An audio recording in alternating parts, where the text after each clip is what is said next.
확실해? 정말 죽은 거 맞지? 걱정 마. 내 두 눈으로 똑똑히 봤어. 깊은 바닷속으로 가라앉는 거. 50억 보험금을 위해 아내를 바다에 수장시킨 그날 밤, 모자는 축배를 들었습니다. 그런데 말입니다. 화장터 불길 속으로 사라졌다던 며느리가 지금 제 발로 장례식장 문을 열고 걸어 들어옵니다. 그것도 핏빛처럼 붉은 드레스를 입고 해맑게 웃으면서 말이죠. 여보, 왜 그렇게 놀라? 나 살아있잖아. 얼른 집에 가자. 기억을 잃은 척하며 살인자들의 집으로 다시 걸어 들어가는 여자. 가짜 시신까지 만들어낸 그들의 완벽한 범죄는 도대체 어디서부터 잘못된 걸까요? 그리고 그녀가 가면 뒤에 숨긴 소름 돋는 복수의 칼날은 언제쯤 드러날까요? 시작하기 전에 무료로 눌러주시는 구독과 좋아요, 알림 설정은 똑순이 사랑방에 큰 힘이 됩니다. 지금 어디서 듣고 계신지 댓글 달아주세요. 그럼 지금부터 이야기를 시작하겠습니다. 향 냄새가 진동하는 장례식장은 검은 옷을 입은 사람들로 북적이고 있습니다. 하지만 이곳의 공기는 어딘가 모르게 들떠 있군요. 슬픔보다는 은밀한 속삭임이 더 크게 들리는 기이한 장례식입니다.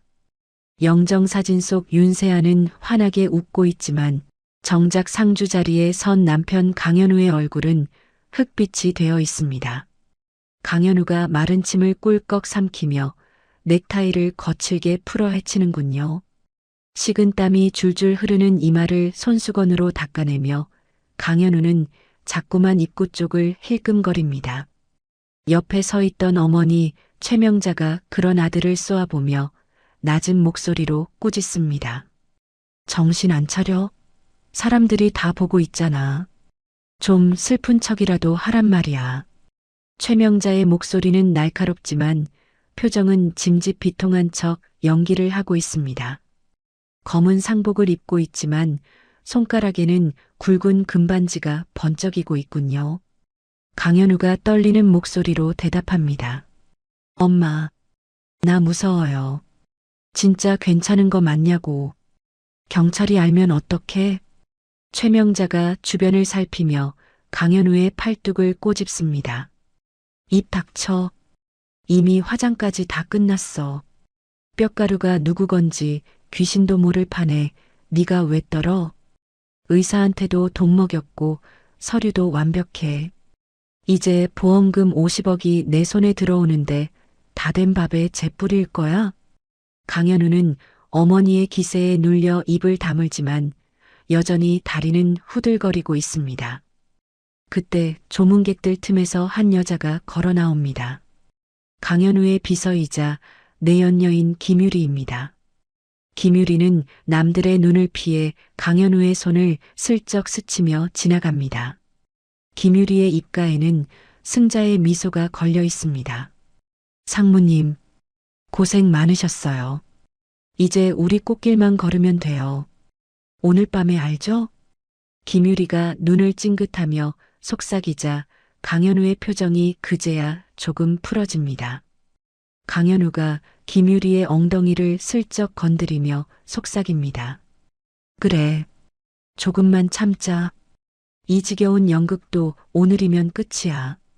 육개장 그릇을 비우던 조문객들이 수군거리는 소리가 들려옵니다. 젓가락질을 하던 중년 여성이 옆 사람을 툭 치며 말을 건넵니다. 근데 참 이상하지 않아? 사고 난 지 하루 만에 장례라니.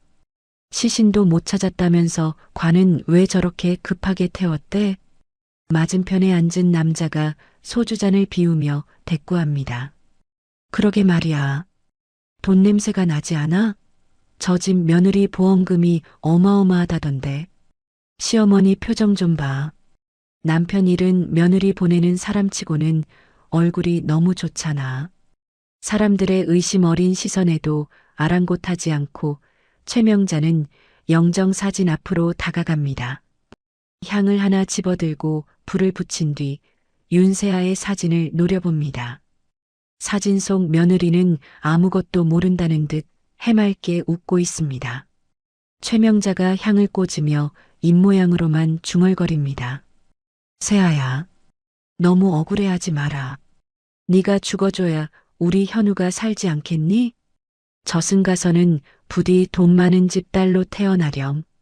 최명자는 뒤를 돌아 조문객들을 향해 슬픈 표정을 지어 보입니다. 그리고는 품 안에서 미리 준비해둔 술잔을 꺼내듭니다. 이제 마지막 건배를 제의하고 이 장례식을 끝낼 생각입니다. 최명자가 떨리는 목소리를 연기하며 외칩니다. 비록 제 며느리는 같지만 여기 와주신 여러분 덕분에 외롭지 않을 겁니다. 부디 좋은 곳으로 가라고 다 같이 잔을 들어주십시오. 사람들이 쭈뼛거리며 술잔을 들어 올립니다. 강현우도 안도의 한숨을 내쉬며 잔을 채웁니다. 최명자의 입꼬리가 미세하게 올라가는 그 순간이었습니다. 쾅! 육중한 장례식장의 양문이 굉음을 내며 활짝 열립니다. 갑작스러운 소리에 조문객들이 일제히 입구 쪽을 바라봅니다. 싸늘한 정적이 장례식장을 감돕니다. 열린 문틈으로 차가운 바람이 휑하니 불어들어옵니다. 그리고 또각, 또각, 구두 굽소리가 울려 퍼집니다. 검은 상복을 입은 사람들 사이로 핏빛처럼 붉은 드레스를 입은 여자가 걸어 들어옵니다. 헝클어진 머리카락, 창백한 피부, 하지만 입술만은 새빨갛게 칠한 여자. 죽은 줄 알았던 윤세아입니다. 쨍그랑. 최명자의 손에서 술잔이 미끄러져 바닥에 산산조각이 납니다. 유리 파편이 사방으로 튀지만 최명자는 비명조차 지르지 못합니다. 눈이 튀어나올 듯 커진 채 입만 벙긋거립니다. 귀신. 네가 왜? 강현우는 들고 있던 잔을 쏟으며 뒤로 넘어집니다. 상차림 위로 엎어진 강현우가 국그릇을 뒤집어쓰며 허우적거립니다. 뜨거운 국물이 얼굴에 튀었지만 뜨거움을 느낄 겨를도 없습니다. 강현우가 바닥을 기며 비명을 지릅니다. 아, 살려줘. 오지마. 내가 안 밀었어. 조문객들이 비명을 지르며 자리에서 일어납니다. 귀신이다. 살아 돌아왔다. 웅성거리는 소리로 장례식장은 순식간에 아수라장이 됩니다. 윤세아는 그 소란 속에서도 우아하게 걸음을 옮깁니다. 그녀의 눈동자는 차갑게 가라앉아 있지만 입가에는 기묘한 미소가 서려 있습니다.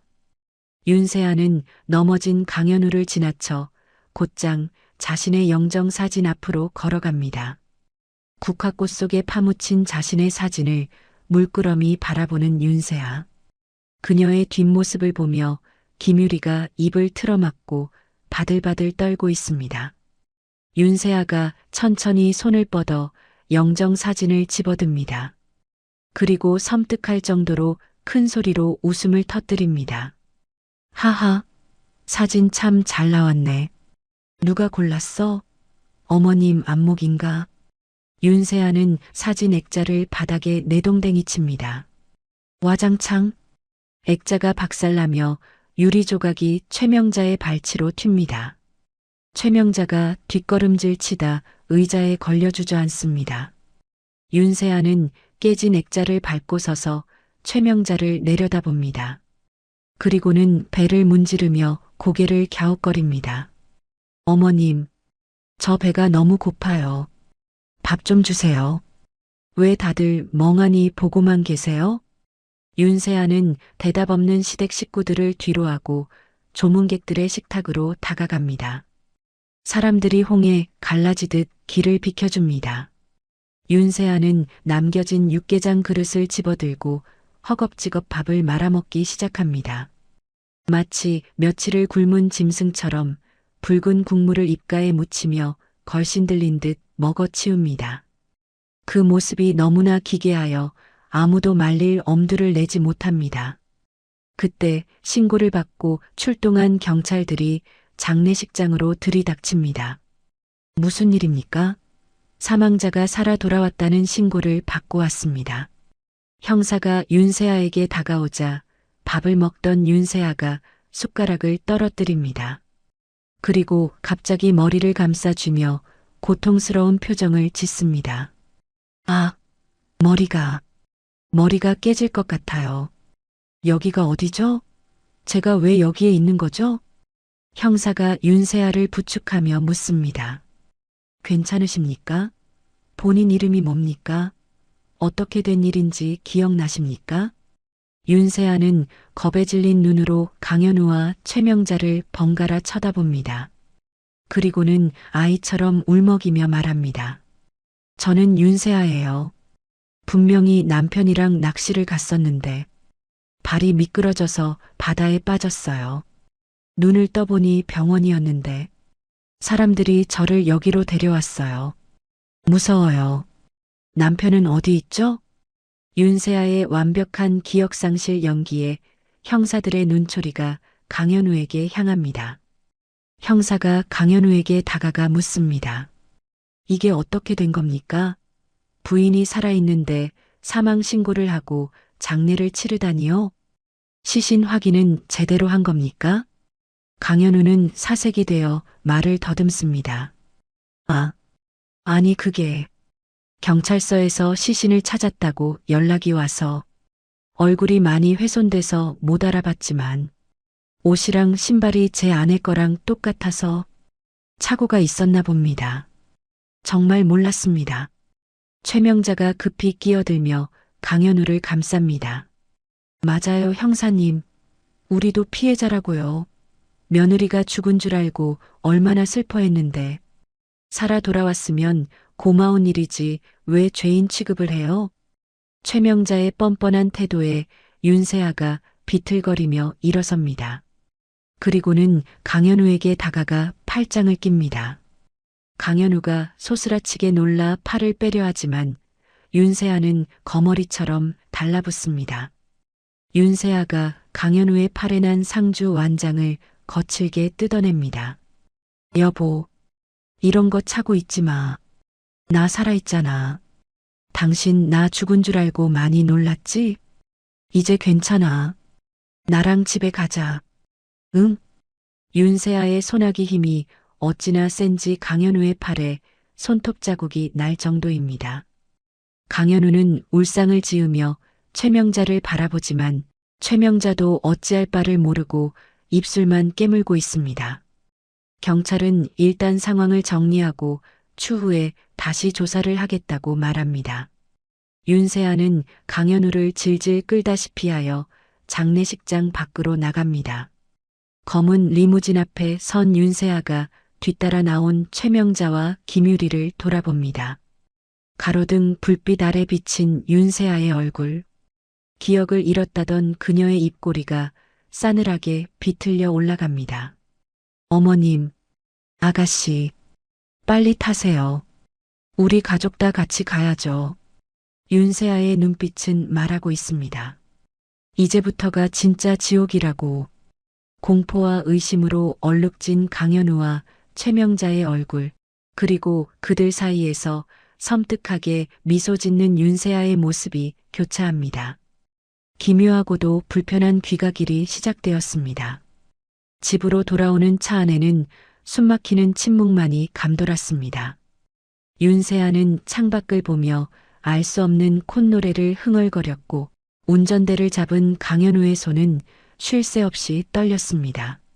마침내 도착한 평창동의 으리으리한 저택.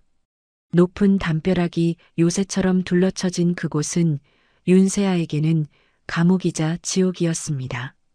하지만 차에서 내리는 윤세아의 발걸음은 깃털처럼 가볍군요. 현관문을 열고 들어선 윤세아가 거실 한복판에 서서 주위를 둘러봅니다. 와, 우리 집이 이렇게 넓었나? 기억이 가물가물하네. 윤세아는 마치 처음 와보는 사람처럼 집안 구석구석을 누비고 다닙니다. 소파의 쿠션을 들어 뒤집어 보고 장식장의 비싼 도자기 위치를 슬쩍 바꿔놓기도 합니다. 최명자가 그 모습을 보며 미간을 찌푸립니다. 불안한 눈빛으로 며느리의 일거수일투족을 감시합니다. 윤세아가 거실벽에 걸린 가족사진 앞에 멈춰섭니다. 행복하게 웃고 있는 강현우와 최명자, 그리고 그 사이에서 어색하게 웃고 있는 자신의 모습이 담긴 사진입니다.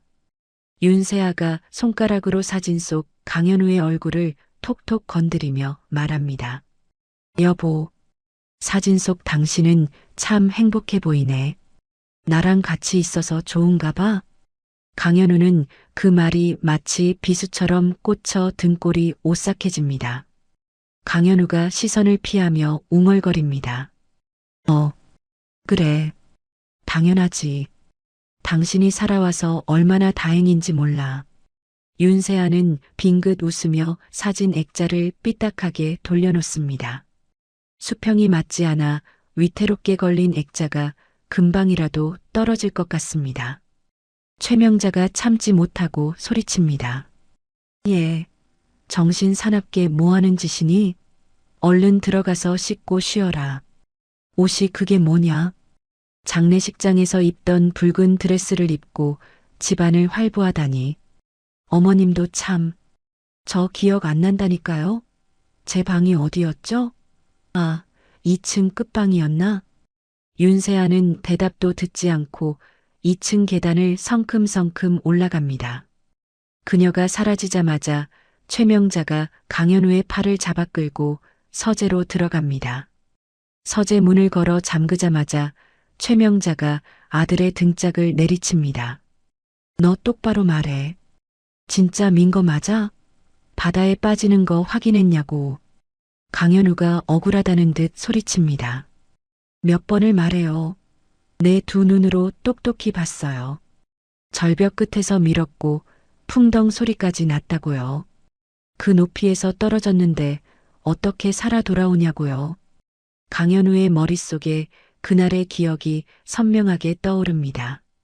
시간은 한 달 전으로 거슬러 올라갑니다. 인적이 드문 바닷가 절벽이었습니다. 낚시를 핑계로 윤세아를 불러낸 강현우는 그녀의 뒤에서 거친 숨을 몰아쉬고 있었습니다.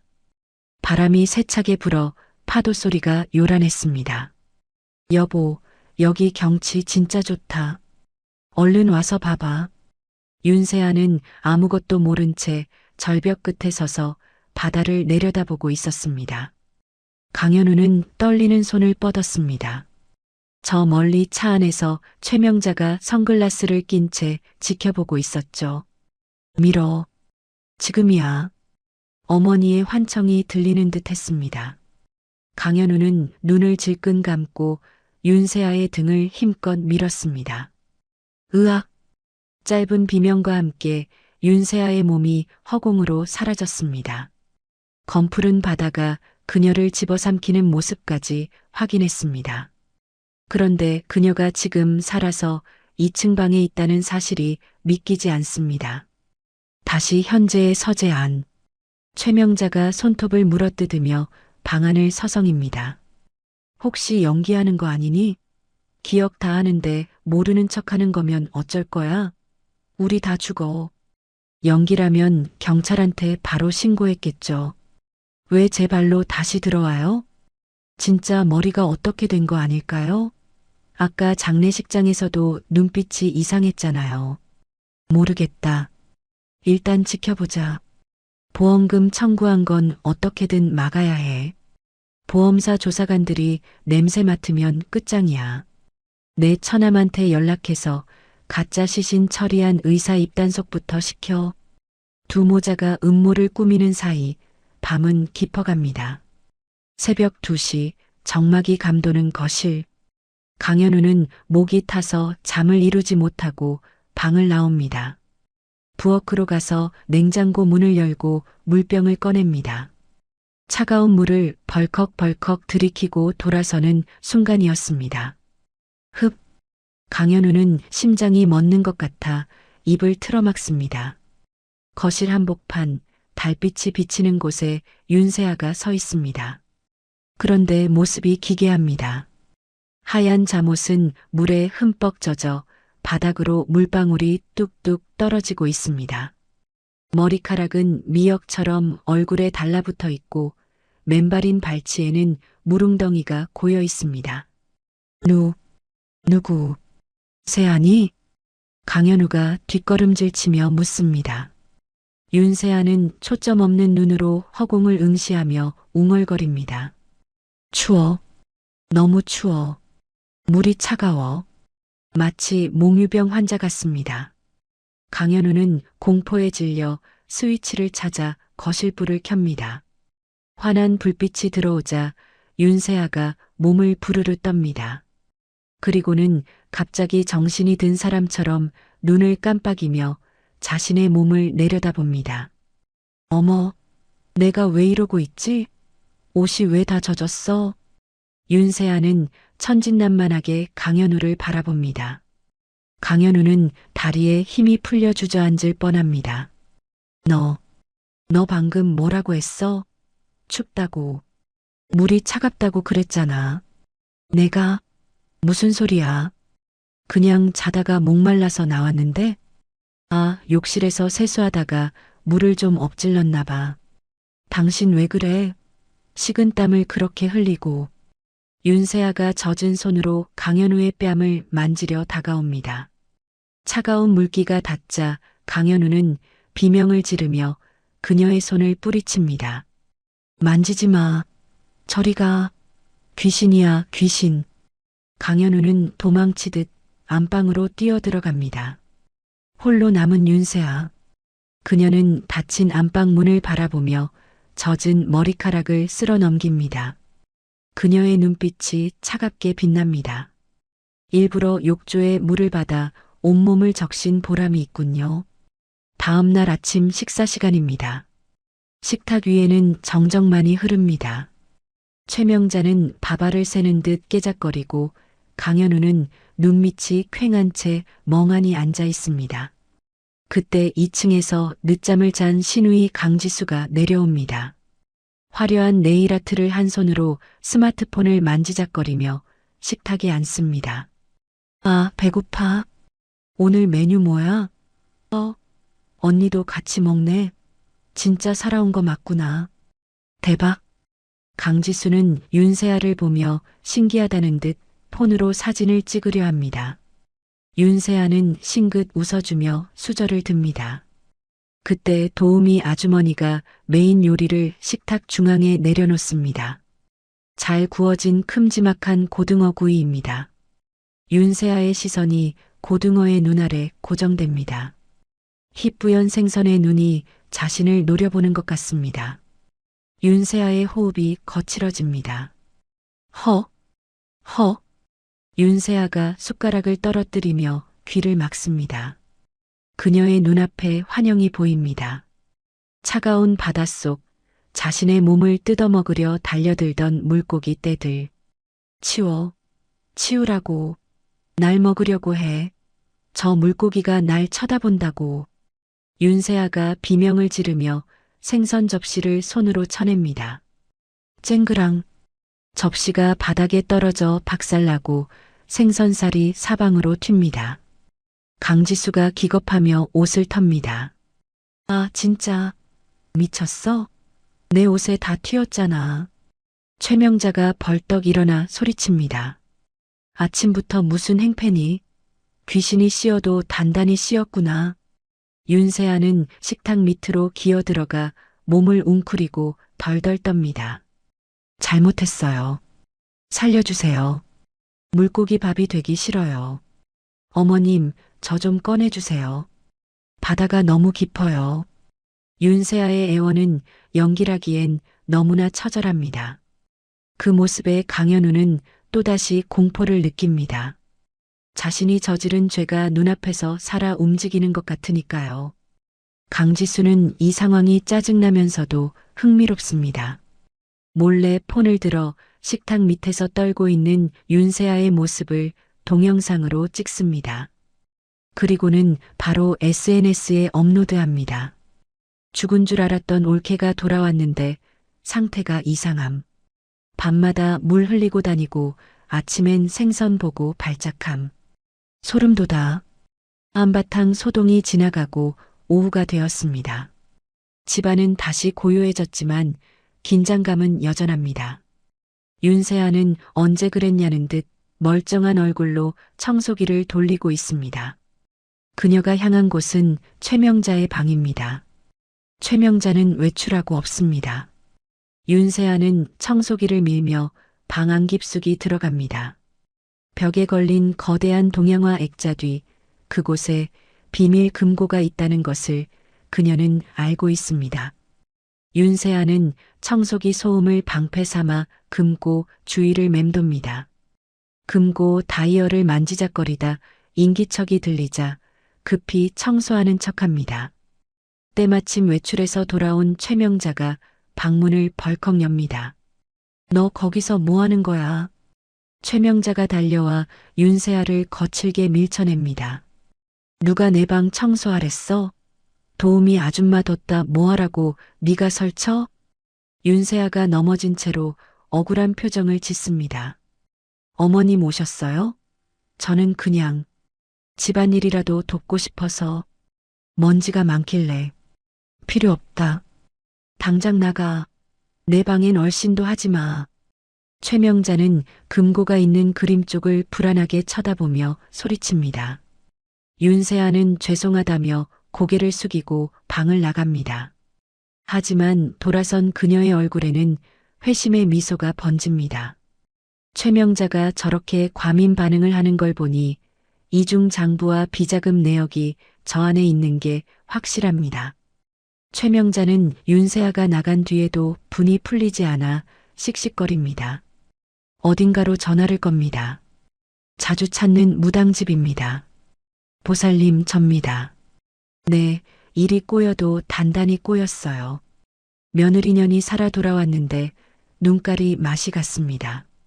밤에는 물귀신처럼 굴고 낮에는 내 뒤를 캐는 것 같아요. 아무래도 굿을 크게 한 판 벌여야겠습니다. 네, 돈은 얼마든지 드릴 테니 날 좀 잡아주세요. 최명자의 통화 내용을 문 밖에서 엿듣던 윤세아는 조용히 자신의 방으로 돌아옵니다. 어둠이 깔린 방 안, 윤세아는 침대 밑 깊숙한 곳에 숨겨두었던 스마트폰을 꺼냅니다. 이 폰은 강현우가 모르는 오직 복수를 위해 준비한 대포폰입니다. 화면 불빛이 그녀의 창백한 얼굴을 비춥니다. 윤세아는 익숙한 번호를 누르고 메시지를 작성합니다. 수신인은 H. 한도진 변호사입니다. 1단계 성공. 쥐새끼들이 덫에 걸려들었어. 내일 그쪽으로 갈 거야. 전송 버튼을 누르는 윤세아의 손끝에는 망설임이 없습니다. 창밖에는 비가 내리기 시작합니다. 유리창을 때리는 빗소리가 마치 전쟁을 알리는 북소리처럼 들립니다. 윤세아는 창문에 비친 자신의 모습을 바라보며 나직이 중얼거립니다. 강현우, 최명자. 이제부터가 진짜 시작이야. 너희들이 좋아하는 돈, 그 돈 때문에 피 말라 죽는 게 어떤 건지 보여줄게. 윤세아의 눈빛은 더 이상 과거에 유약했던 며느리가 아닙니다. 지옥에서 돌아온 복수의 화신, 그 자체입니다. 윤세아가 살아 돌아온 지 일주일이 지났습니다. 폭풍전야 같은 고요함이 감도는 평창동 저택의 거실. 윤세아는 소파에 앉아 멍하니 텔레비전을 보고 있습니다. 화면은 켜져 있지만 그녀의 눈은 초점 없이 허공을 떠돌고 있군요. 그때 현관 초인종이 울리고 인터폰 화면에 익숙한 얼굴이 뜹니다. 강현우의 비서이자 내연녀 김유리입니다. 강현우가 허둥지둥 현관으로 달려나가 문을 열어줍니다. 여기까지 웬일이야? 집으로 오면 어떡해? 강현우가 낮게 속삭이며 김유리의 눈치를 살핍니다. 김유리는 당당하게 하이힐을 벗으며 집 안으로 들어섭니다. 손에는 두툼한 결제 서류 가방이 들려 있습니다. 회사 결제 서류 때문에 왔어요. 상무님이 며칠째 출근을 안 하시니까 급해서요. 그리고 사모님. 아니, 언니 상태도 좀 볼 겸. 김유리가 거실로 들어서며 윤세아를 향해 고개를 까딱합니다.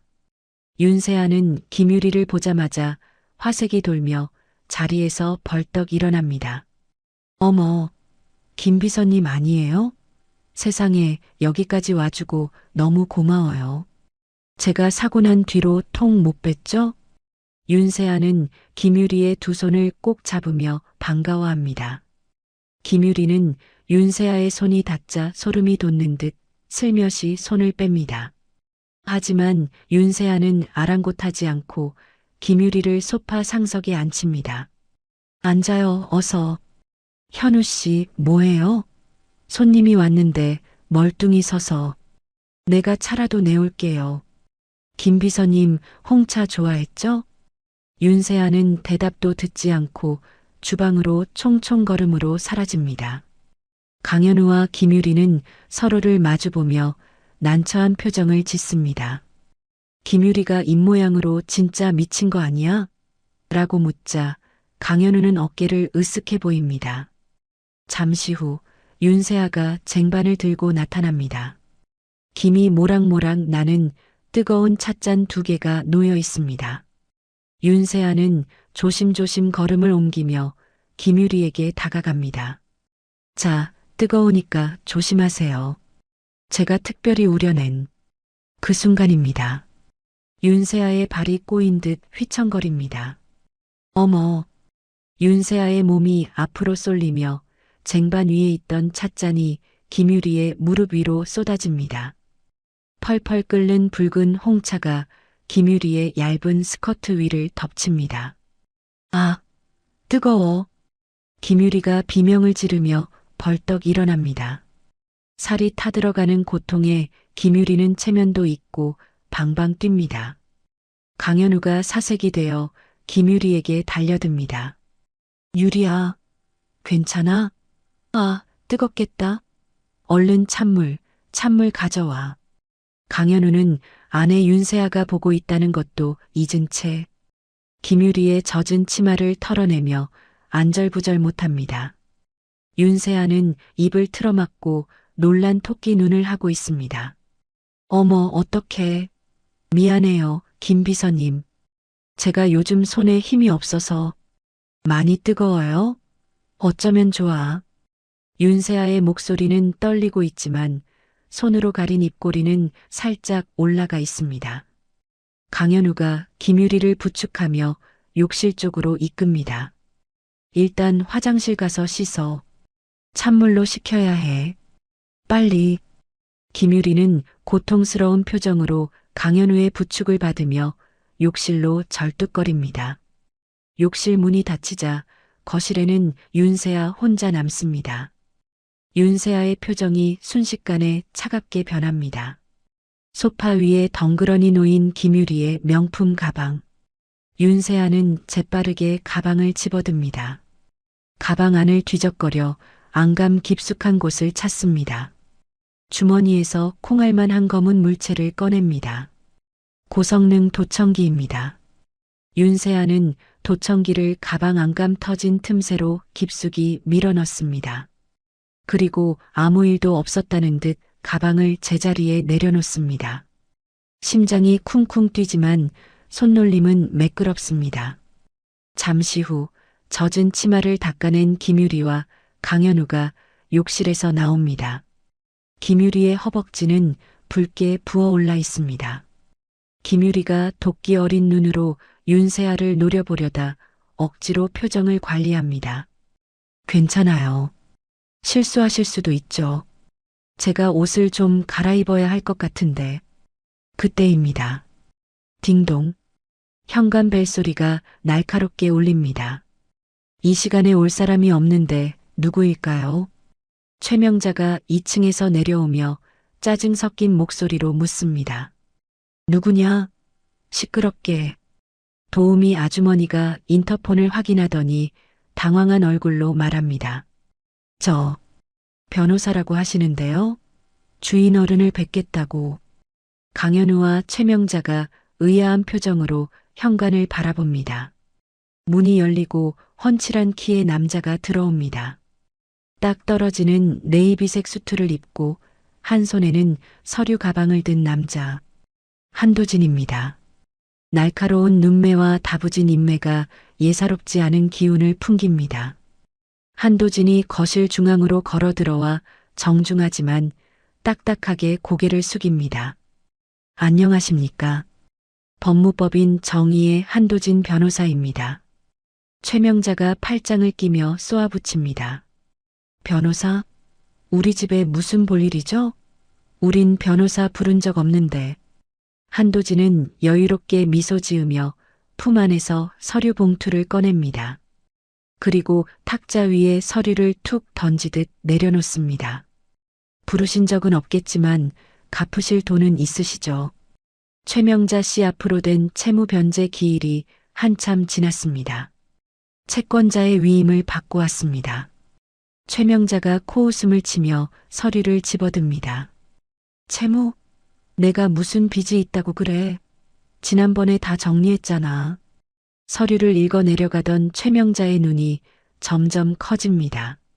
종이를 쥔 손이 부들부들 떨리기 시작합니다. 이게 무슨 소리야? 연대보증이라니.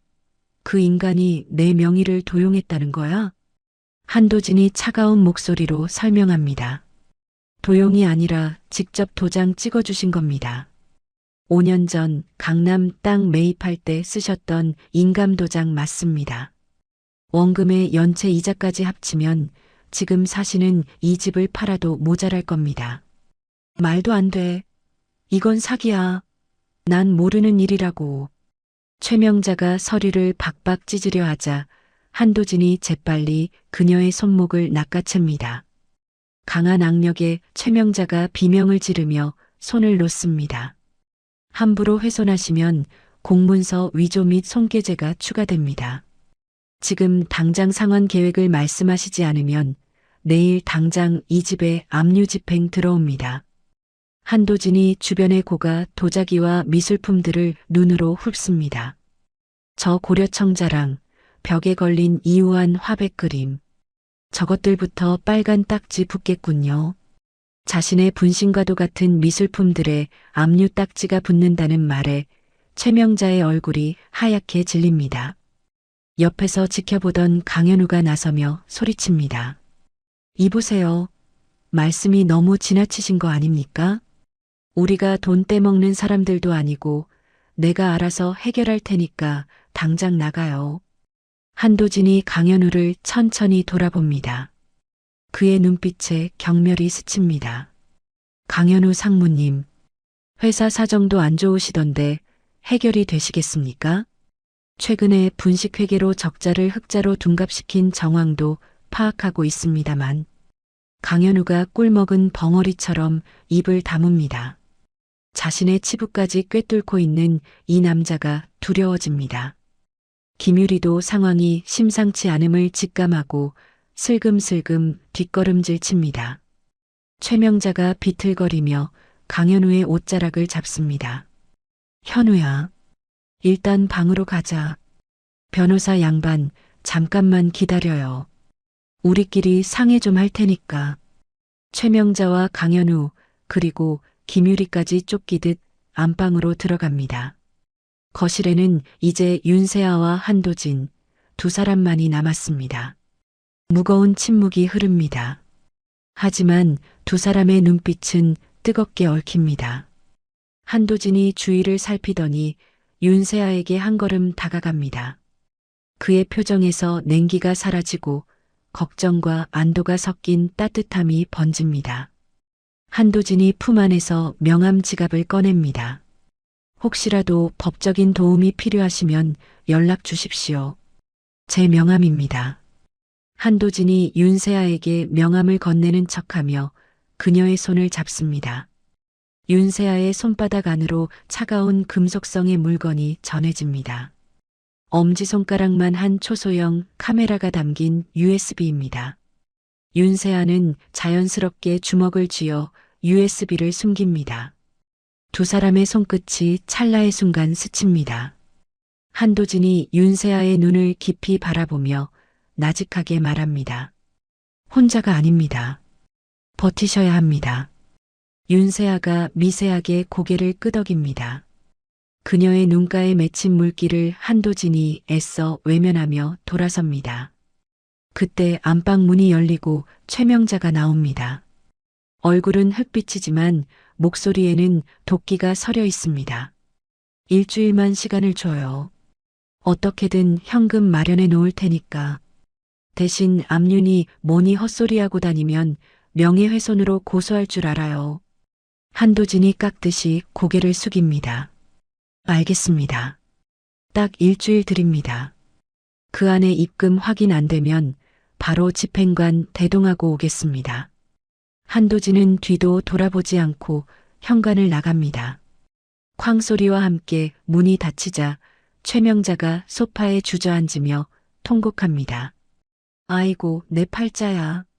이게 무슨 날벼락이니. 그 돈을 어디서 구해.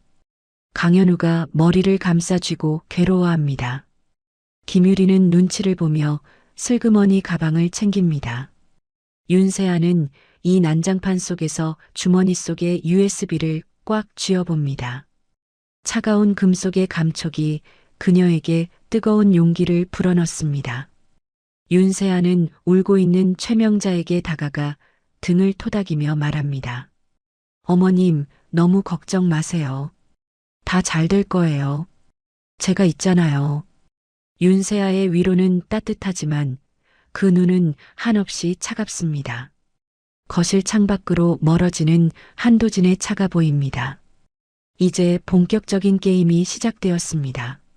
집 안에는 도청기가 심어졌고 곧 카메라가 설치될 것입니다. 윤세아는 입술을 깨물며 다짐합니다. 이 집구석의 모든 비밀을 낱낱이 까발려 주겠노라고. 시간은 한 달 전으로 거슬러 올라갑니다. 비바람이 몰아치던 어느 외딴 섬의 해안가입니다. 거친 파도가 바위를 집어삼킬 듯 으르렁거리고 있군요. 낚시 장비를 챙겨 철수하려던 한도진의 눈에 무언가 들어옵니다. 파도에 떠밀려온 하얀 물체. 사람입니다. 한도진은 낚싯대를 내팽개치고 빗속을 뚫고 달려갑니다. 모래사장 위에 널브러진 여자는 창백하다 못해 푸른빛을 띠고 있습니다. 바로 윤세아입니다. 한도진이 다급하게 윤세아의 코 밑에 손가락을 대봅니다. 미약하지만 숨이 붙어 있습니다. 이보세요. 정신 차리세요. 여보세요. 한도진은 윤세아를 평평한 곳에 눕히고 기도를 확보합니다. 흉부 압박을 시작하는 그의 손길이 다급하면서도 절도 있게 움직입니다. 하나, 둘, 셋. 빗물이 한도진의 얼굴을 타고 흘러내려 윤세아의 뺨 위로 떨어집니다. 얼마나 지났을까요? 윤세아의 몸이 쿨럭하고 크게 들썩입니다. 입에서 바닷물이 한 움큼 쏟아져 나옵니다. 콜록, 쿨럭, 헉, 헉. 윤세아가 거친 숨을 몰아쉬며 눈을 뜹니다. 하지만 그녀의 눈에 비친 것은 구조자가 아닌 공포 그 자체입니다. 윤세아가 한도진의 멱살을 잡으며 비명을 지릅니다. 살려줘. 잘못했어. 안 할게. 이혼해줄게. 밀지 마. 공포에 질려 허우적거리는 윤세아를 한도진이 단단히 붙잡습니다. 그는 자신의 재킷을 벗어 덜덜 떠는 그녀의 어깨를 감싸줍니다. 괜찮습니다. 여기는 육지예요. 당신은 살았습니다. 아무도 당신을 해치지 못합니다. 한도진의 낮고 침착한 목소리가 빗소리를 뚫고 윤세아의 귀에 닿습니다. 그제야 윤세아는 초점을 되찾고 한도진을 바라봅니다. 그녀의 눈에서 뜨거운 눈물이 왈칵 쏟아집니다. 장면이 바뀌어 허름한 민박집 방 안입니다. 따뜻한 아랫목에 앉은 윤세아는 몸을 녹이며 자신이 겪은 일을 털어놓습니다. 남편이 낚시 여행을 가자고 했던 일, 절벽 끝에서 등을 떠밀던 손길, 그리고 시어머니의 차가운 웃음소리까지. 이야기를 듣는 한도진의 주먹이 하얗게 질릴 정도로 꽉 쥐어집니다. 윤세아의 이야기가 끝나자 긴 침묵이 흐릅니다. 한도진이 무겁게 입을 엽니다. 최명자, 그 여자를 압니다. 윤세아가 놀란 눈으로 고개를 듭니다. 어머님을 아세요? 저희 부모님도 그 여자에게 당했습니다. 10년 전 기획 부동산 사기로 전 재산을 날리셨죠. 아버지는 화병으로 돌아가시고 어머니는 충격을 이기지 못해 스스로 목숨을 끊으셨습니다. 한도진의 눈가가 붉어집니다. 그는 평생을 복수만을 위해 살아왔습니다. 법을 공부하고 변호사가 된 것도 오직 최명자를 무너뜨리기 위해서였습니다. 그런데 바다가 그 여자에게 가장 큰 원한을 가진 윤세아를 자신에게 보내준 것입니다. 한도진이 윤세아의 손을 조심스럽게 잡습니다. 제가 돕겠습니다. 그 사람들이 지은 죄 낱낱이 밝혀서 죄값을 치르게 합시다. 당신이 잃어버린 인생 제가 되찾아드리겠습니다. 윤세아는 한도진의 손을 맞잡으며 고개를 끄덕입니다. 그날 밤 두 사람은 낡은 민박집에서 복수의 칼날을 갈았습니다. 서로의 상처를 보듬으며 단단한 연대를 맺은 것입니다. 다시 현재 평창동 저택의 거실입니다. 윤세아는 한도진에게 받은 초소형 카메라를 손에 쥐고 있습니다. 집안에는 아무도 없습니다. 지금이 기회입니다. 윤세아는 거실 장식장으로 다가갑니다. 화려한 도자기들 사이에 교묘하게 카메라 렌즈가 밖을 향하도록 설치합니다. 손에 땀이 배어 자꾸만 미끄러집니다. 침착해. 윤세아, 넌 할 수 있어. 심호흡을 한 번 하고 이번에는 강현우의 서재로 향합니다. 서재 책꽂이 틈새, 책과 책 사이에 카메라를 밀어넣습니다. 책상의 각도와 소파가 한눈에 들어오는 완벽한 위치입니다. 설치를 마치고 돌아서는데 현관문 열리는 소리가 들립니다. 윤세아는 재빨리 서재를 빠져나와 제 방으로 들어갑니다. 심장이 터질 듯 쿵쿵거립니다. 이제 덫은 놓았습니다. 미끼를 던질 차례입니다. 윤세아는 책상에 앉아 펜을 듭니다. 강현우의 의심병을 자극할 결정적인 메모를 작성합니다. SC은행 김유리 명의 계좌로 5억 이체 완료. 비행기 티켓 예약 확인. 마치 김유리가 강현우 몰래 비자금을 빼돌려 도망가려는 듯한 정황이 담긴 위조 메모입니다. 윤세아는 이 메모를 강현우가 자주 보는 서재 책상 위 노트북 사이에 살짝 끼워둡니다. 그리고는 자신의 방으로 돌아와 이어폰을 꽂습니다. 김유리의 가방에 넣어둔 도청기가 작동하기 시작합니다. 저녁이 되고 강현우가 퇴근해 돌아옵니다. 어두운 표정으로 서재에 들어간 강현우. 잠시 후 쾅 하고 책상을 치는 소리가 들려옵니다. 윤세아의 입꼬리가 올라갑니다. 미끼를 물었습니다. 강현우가 거친 숨을 몰아쉬며 어딘가로 전화를 겁니다. 너 어디야? 당장 집으로 와. 잔말 말고 튀어오라고. 30분 후 김유리가 허겁지겁 집으로 달려옵니다. 강현우는 김유리를 보자마자 서재로 끌고 들어갑니다. 윤세아는 방문을 살짝 열어두고 숨죽여 그들의 대화를 엿듣습니다. 물론 더 생생한 소리는 이어폰을 통해 들려오고 있습니다. 상무님 왜 그러세요? 갑자기 오라고 하시고. 너 나 몰래 딴 주머니 찼어? 이체 내역 이거 뭐야? 나랑 엄마 감옥 보내놓고 너 혼자 해외로 튀려고 했어? 강현우가 메모를 김유리의 얼굴에 집어던집니다. 김유리는 영문을 모른 채 종이를 주워듭니다. 이게 무슨 소리예요? 5억이라니? 난 이런 적 없어요. 이거 누가 꾸민 거예요? 시끄러워. 내가 모를 줄 알아? 요즘 내 전화도 잘 안 받고 뒤에서 딴짓하는 거 다 알아. 네가 인간이야? 내가 널 믿고 무슨 짓까지 했는데. 강현우의 목소리가 점점 커집니다. 이성을 잃은 강현우의 눈에는 핏발이 서 있습니다. 김유리도 억울함에 소리를 지릅니다. 저 진짜 아니라고요. 상무님이야말로 저 의심하고 사람 붙였어요? 어떻게 저한테 이럴 수가 있어요? 닥쳐. 내가 너 때문에, 그 돈 50억 때문에. 강현우가 잠시 숨을 고르더니 결정적인 말을 내뱉습니다. 윤세아가 숨을 죽이고 녹음 버튼을 다시 한번 확인하는 순간입니다. 내가 너랑 잘 먹고 잘 살아보겠다고 멀쩡한 내 와이프까지 바다에 밀어버렸어. 살인자가 되는 거 감수하고 널 택했는데 네가 내 뒤통수를 쳐? 김유리가 기가 막힌다는 듯 코웃음을 칩니다. 누가 밀라고 등 떠밀었어요?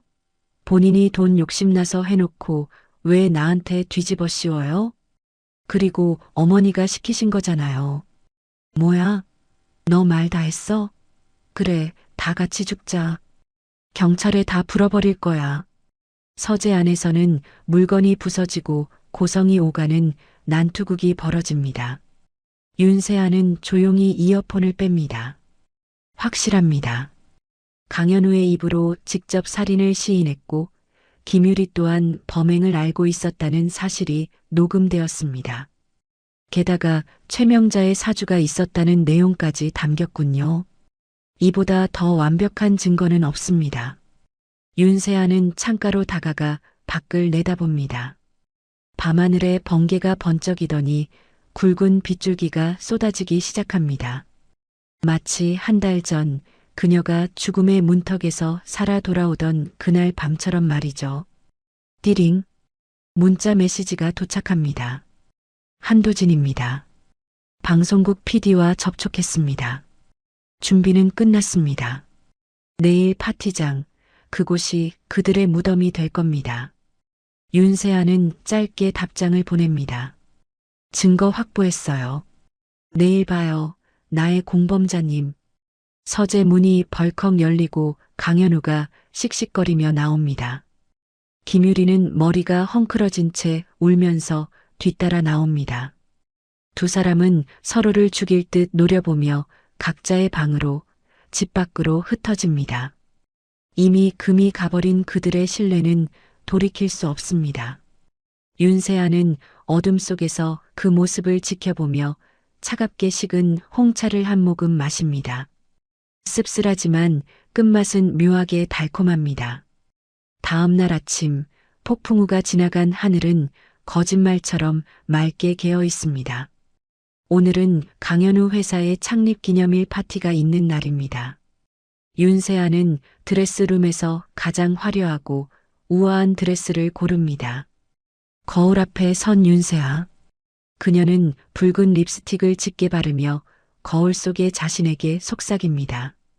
윤세아, 오늘은 네가 주인공이야. 무대 위에서 가장 멋지게 웃어줘.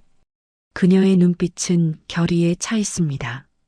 더 이상 두려움 따위는 없습니다.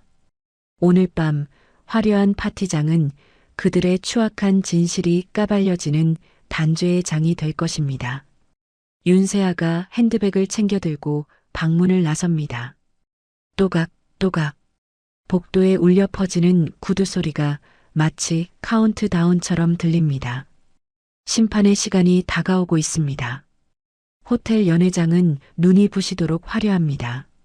천장에 매달린 거대한 크리스털 샹들리에가 오색 찬란한 빛을 뿜어내고 테이블마다 놓인 고급 와인과 꽃장식이 파티의 격조를 높여줍니다. 오늘은 강현우가 운영하는 회사의 창립 30주년 기념 파티입니다.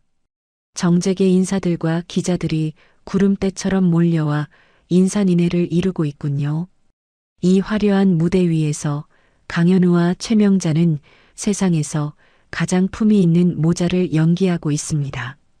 최명자는 목이 꺾일 정도로 무거운 다이아몬드 목걸이를 걸고 귀부인들에게 호호거리며 웃음을 팝니다.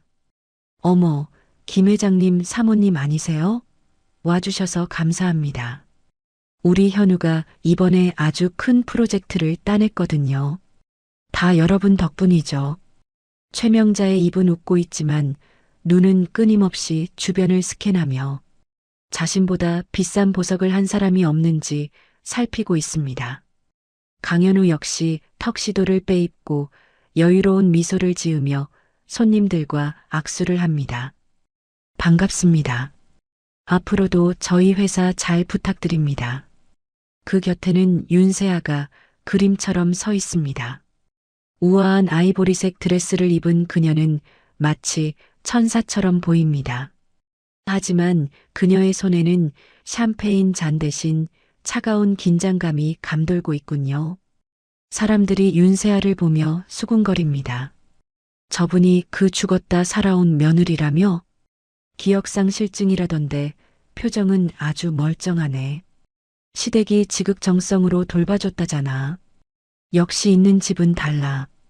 윤세아는 그들의 말을 듣지 못한 척 강현우의 팔을 살며시 잡으며 속삭입니다. 여보, 오늘따라 당신 정말 멋지다. 이렇게 많은 사람들이 당신을 축하해 주러 왔네. 강현우는 아내의 칭찬에 어깨가 으쓱해집니다. 지난밤 김유리와의 다툼으로 불안했던 마음이 윤세아의 미소에 눈 녹듯 사라지는 것 같습니다. 강현우가 윤세아의 손등을 토닥이며 말합니다. 당신도 오늘 정말 예뻐. 이따가 무대 올라갈 때 내 옆에 꼭 붙어 있어. 우리 부부 금슬 좋은 거 보여줘야 주가도 오르니까. 윤세아는 방긋 웃으며 고개를 끄덕입니다. 그 웃음 뒤에 숨겨진 서늘한 칼날을 강현우는 꿈에도 모릅니다. 드디어 사회자의 안내 멘트가 울려 퍼집니다. 자, 그럼 지금부터 강현우 대표님의 비전 선포식이 있겠습니다. 큰 박수로 맞아주십시오. 우레와 같은 박수 소리가 연회장을 가득 채웁니다. 강현우는 당당하게 단상 위로 걸어 올라갑니다. 마이크를 잡은 그의 모습이 제법 그럴싸해 보입니다. 강현우가 자신감 넘치는 목소리로 연설을 시작합니다. 귀한 시간 내주신 내외 귀빈 여러분, 감사합니다. 저희 회사는 지난 30년간 신뢰와 가족이라는 가치를 최우선으로 여겨왔습니다. 투명한 경영, 정직한 기업 문화를 바탕으로 강현우의 입에서 정직과 신뢰라는 단어가 나올 때마다 윤세아는 헛웃음이 나올 뻔한 것을 겨우 참습니다. 단상 아래 앉아있던 최명자는 감격에 겨운 듯 눈물을 훔치는 신용을 합니다. 내연녀 김유리는 파티장 구석에서 팔짱을 낀 채 심드렁한 표정으로 강현우를 바라보고 있습니다. 그때였습니다. 강현우의 뒤에 설치된 대형 스크린이 지직거리는 소리를 내며 흔들립니다. 준비했던 회사 홍보 영상이 멈추고 화면이 검게 변합니다. 사람들이 웅성거리기 시작합니다. 뭐야? 방송 사고인가? 강현우가 당황하여 뒤를 돌아봅니다. 잠시 기술적인 문제가 있는 것 같습니다. 곧 해결될 테니 잠시만. 그 순간 스피커가 터질 듯한 굉음과 함께 낯선 음성이 흘러나옵니다. 너무나도 익숙하고 소름 끼치는 목소리들입니다. 밀어.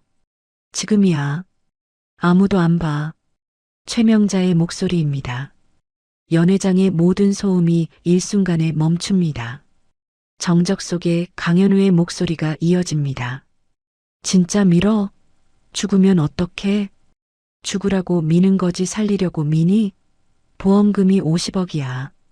그 돈이면 회사 빚 다 갚고도 남아. 눈 딱 감고 해. 경악스러운 대화 내용에 사람들은 입을 다물지 못합니다. 강현우는 마이크를 떨어뜨리며 뒷걸음질 칩니다. 이것 꺼. 당장 끄라고. 하지만 영상은 멈추지 않습니다. 이번에는 화면에 자막과 함께 블랙박스 영상이 재생됩니다. 어두운 밤 절벽 끝에 서 있는 남녀의 실루엣. 남자가 여자의 등을 힘껏 미는 장면이 적나라하게 펼쳐집니다. 그리고 이어지는 소름 끼치는 비명소리. 야! 어제 윤세아가 스마트워치에서 추출한 자신이 떨어지던 순간의 비명입니다. 연회장은 순식간에 공포의 도가니로 변합니다. 비명소리에 놀란 사람들이 자리에서 벌떡 일어납니다. 기자들은 본능적으로 카메라를 들어 강현우를 향해 셔터를 눌러댑니다. 이거 뭡니까? 대표님, 사실입니까? 부인을 살해하려 했다는 게 맞습니까? 플래시 세례가 기관총처럼 터집니다. 강현우는 두 손으로 얼굴을 가리며 소리칩니다. 아니야. 조작이야. 누가 날 음해하려고 만든 가짜 영상이야. 그때 천장의 환풍구가 열리며 하얀 종이 뭉치들이 눈처럼 쏟아져 내립니다. 수천 장의 전단지가 사람들의 머리 위로, 테이블 위로 흩뿌려집니다. 사람들이 떨어진 종이를 집어듭니다. 그곳에는 강현우와 최명자가 저지른 이중장부, 탈세 내역, 그리고 김유리 명의로 빼돌린 비자금 계좌 내역이 상세하게 인쇄되어 있습니다. 최명자는 날아오는 종이를 허공에서 낚아채 읽어보다가 비명을 지릅니다. 이게 다 뭐야? 내 장부가 왜 여기 있어? 최명자는 충격을 이기지 못한 척 가슴을 부여잡고 쓰러지는 연기를 합니다. 아이고, 나 죽네. 사람 잡아. 하지만 아무도 그녀를 부축하지 않습니다. 오히려 경멸 어린 시선으로 바라보며 수군거릴 뿐입니다. 혼란의 소용돌이 속에서 단 한 사람만이 침착합니다. 윤세아입니다. 그녀는 천천히 단상 위로 올라갑니다. 떨고 있는 강현우에게 다가가 바닥에 떨어진 마이크를 집어듭니다. 윤세아의 눈에는 그렁그렁 눈물이 맺혀 있습니다. 그녀가 떨리는 목소리로 말합니다. 여러분, 저 영상 속의 여자가 바로 접니다. 좌중이 숨을 죽이고 윤세아를 주목합니다. 윤세아의 뺨 위로 눈물 한 방울이 또르르 흘러내립니다. 완벽한 비련의 여주인공입니다. 저는 기억을 잃은 게 아닙니다. 너무 무서워서 저 사람들이 또 저를 죽일까봐 기억을 잃은 척 숨죽여 살았습니다. 남편과 시어머니가 돈 때문에 저를 차가운 바다로 밀어버렸습니다. 윤세아가 강현우를 손가락으로 가리키며 오열합니다. 어떻게 가족한테 그럴 수가 있어? 내가 당신들을 얼마나 믿었는데. 윤세아의 절규에 사람들은 분노합니다. 여기저기서 욕설과 야유가 터져나옵니다. 저런 천하의 나쁜 놈들. 경찰 불러. 살인 미수범이다. 궁지에 몰린 강현우가 붉게 충혈된 눈으로 윤세아를 노려봅니다. 그는 더 이상 이성적인 판단을 할 수 없는 상태입니다. 모든 것이 끝났다는 절망감은 곧 광기로 변합니다. 강현우가 윤세아에게 달려듭니다. 닥쳐. 이 미친년아. 네가 다 꾸민 짓이지? 죽어. 그냥 죽어버려. 강현우가 윤세아의 목을 조르기 시작합니다. 생방송으로 중계되는 카메라 앞에서 살인 미수범이 또다시 살인을 시도하는 장면이 전국에 송출됩니다. 윤세아는 반항하지 않고 그의 손에 목이 졸리는 채로 카메라를 응시합니다. 그녀의 눈빛은 말하고 있습니다. 그래, 더 해봐. 내 무덤을 더 깊게 파봐. 단상 아래에 있던 경호원들이 뒤늦게 뛰어 올라와 강현우를 제압합니다. 노아, 이거 안 나? 저 여자 죽여버릴 거야. 바닥에 처박힌 강현우가 짐승처럼 울부짖습니다. 한편 구석에 숨어있던 김유리에게도 기자들이 몰려듭니다. 전단지에 그녀의 이름과 계좌가 적혀 있었기 때문입니다. 김유리는 카메라가 들이대자 겁에 질려 소리칩니다. 난 아니에요. 난 시키는 대로 했을 뿐이라고요. 강현우가 시켰어요. 안 하면 해고하겠다고 협박했단 말이에요. 자신만 살겠다며 강현우를 팔아넘기는 김유리의 모습이 적나라하게 방송을 탑니다. 쓰러진 척 눈을 감고 있던 최명자는 상황이 불리해지자 슬그머니 일어나 도망치려 합니다. 하지만 이미 분노한 주주들이 그녀의 앞을 가로막습니다. 이사님, 어디 가십니까? 해명하셔야죠. 내 돈 다 어디다 빼돌렸어. 최명자는 사람들에게 둘러싸여 머리채를 잡히고 옷이 찢깁니다. 고상한 척하던 귀부인의 모습은 온데간데였고 욕심 많은 노파에 추한 민낯만이 남았습니다. 경호원들에게 끌려나가는 강현우, 사람들 틈에서 비명을 지르는 최명자, 엉엉 울며 변명하는 김유리. 파티장은 그야말로 아수라장입니다. 윤세아는 헝클어진 옷매를 다듬으며 그 광경을 내려다봅니다. 그때 군중 틈에서 자신을 바라보는 한도진과 눈이 마주칩니다. 한도진은 묵묵히 고개를 끄덕여 보입니다. 잘했어요. 완벽했습니다. 라는 무언의 신호입니다. 윤세아는 경호원에게 끌려가는 강현우에게 다가갑니다. 발버둥 치는 강현우의 귀에 대고 나직하게 속삭입니다. 여보, 이건 시작에 불과해. 감옥에서 기대해. 내가 보내줄 선물이 아직 많이 남았거든. 윤세아의 싸늘한 미소를 본 강현우는 공포에 질려 몸을 부르르 떱니다. 너. 말을 잇지 못하는 강현우를 뒤로하고 윤세아는 당당하게 무대 계단을 내려옵니다. 쏟아지는 플래시 세례가 마치 그녀의 승리를 축하하는 폭죽처럼 터집니다. 가장 빛나는 순간에 가장 행복했던 시절의 가족사진이 스크린에 띄워집니다. 그리고 곧이어 그 사진이 불길에 활활 타오르는 영상으로 바뀝니다. 윤세아는 뒤도 돌아보지 않고 파티장을 빠져나갑니다. 그녀의 붉은 구두 소리가 또각또각 경쾌하게 울려 퍼집니다. 이제 쥐새끼들을 완전히 밟아버릴 마지막 단계만이 남았습니다. 화려했던 파티장은 아수라장이 되어 뒤로 멀어집니다. 윤세아는 호텔 로비를 빠져나와 지하 주차장으로 향하는 엘리베이터에 몸을 씻습니다. 승강기 거울에 비친 그녀의 모습은 흐트러짐 없이 우아하지만 이마에는 식은땀이 송골송골 맺혀 있습니다. 심장이 쿵쿵 뛰는 소리가 귀를 울릴 정도로 긴장감이 감돕니다. 그녀는 떨리는 손으로 핸드백에서 스마트폰을 꺼내 한도진에게 짧은 문자를 보냅니다. 미끼를 물었어. 주차장 B3구역으로 와줘요. 준비해둔 차가 보일 거예요. 엘리베이터 문이 딩동 소리를 내며 열립니다. 습하고 차가운 지하 주차장의 공기가 훅 끼쳐옵니다.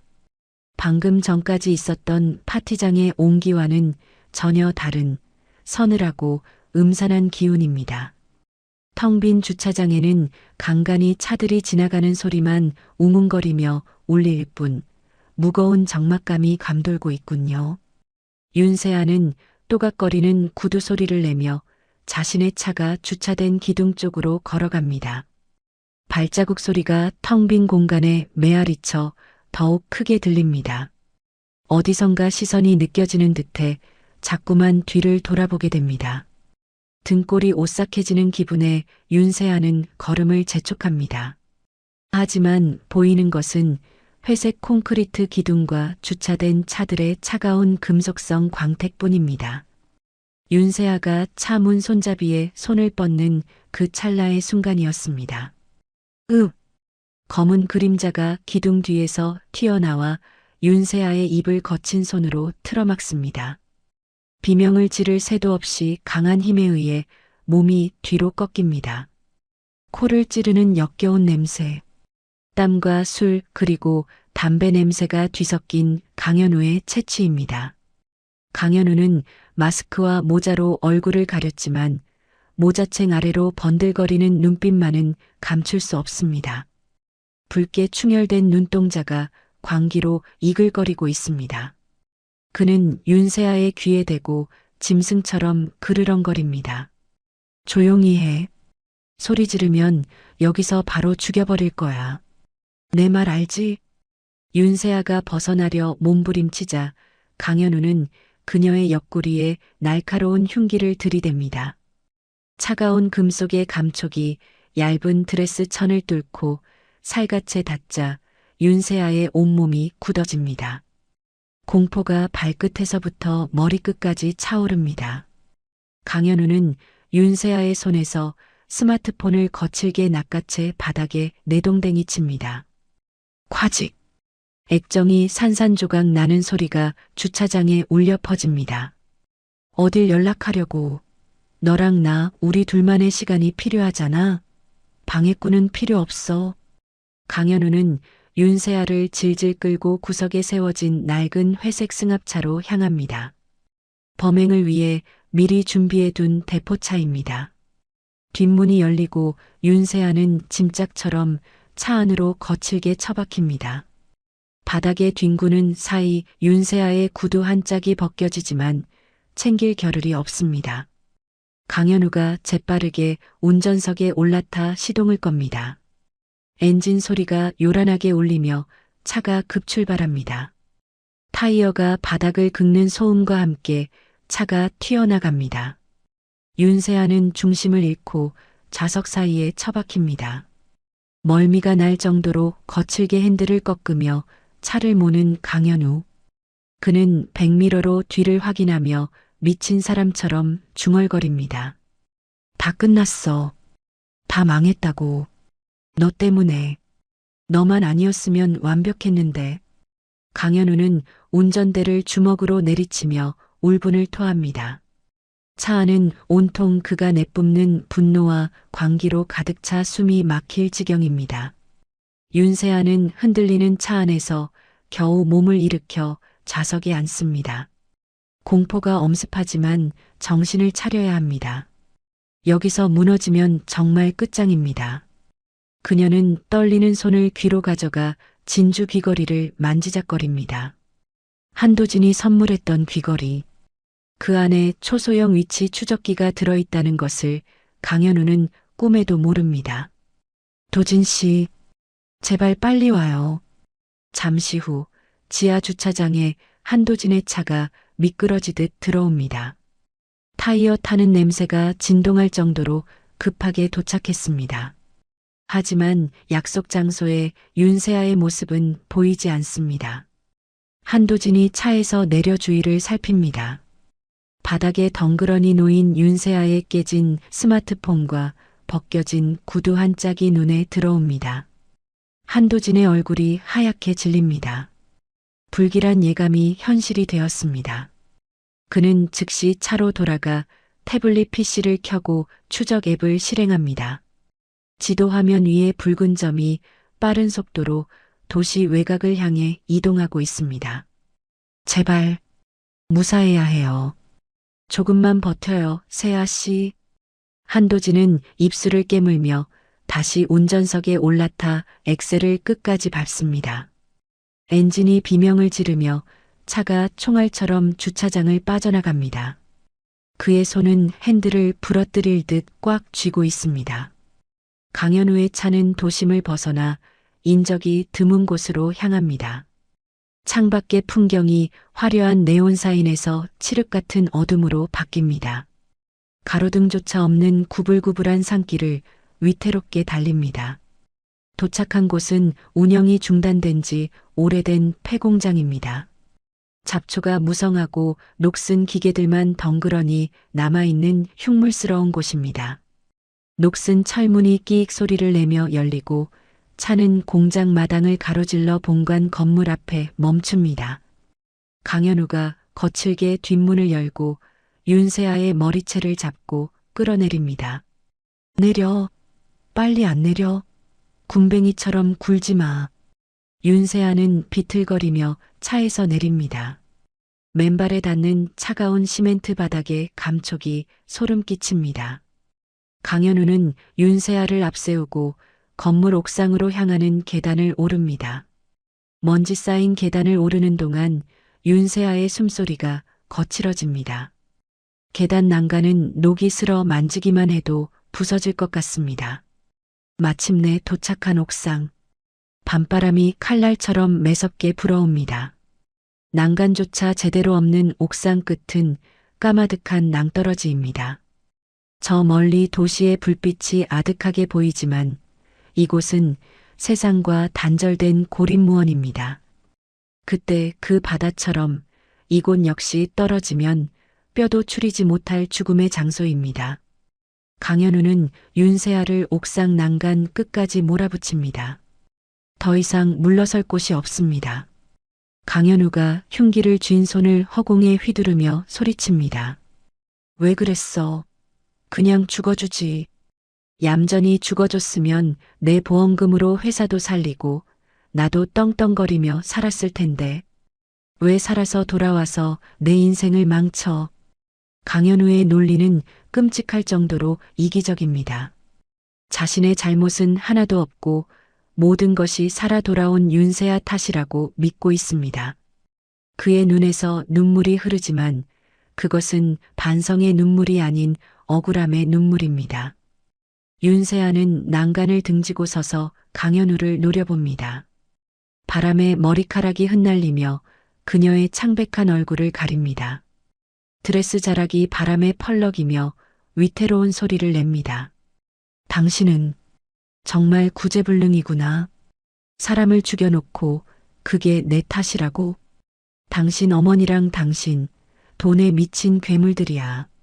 지옥에나 떨어져. 닥쳐. 엄마 욕하지 마. 다 너 때문이야. 네가 우리 집에 들어오고 나서부터 재수가 없었어.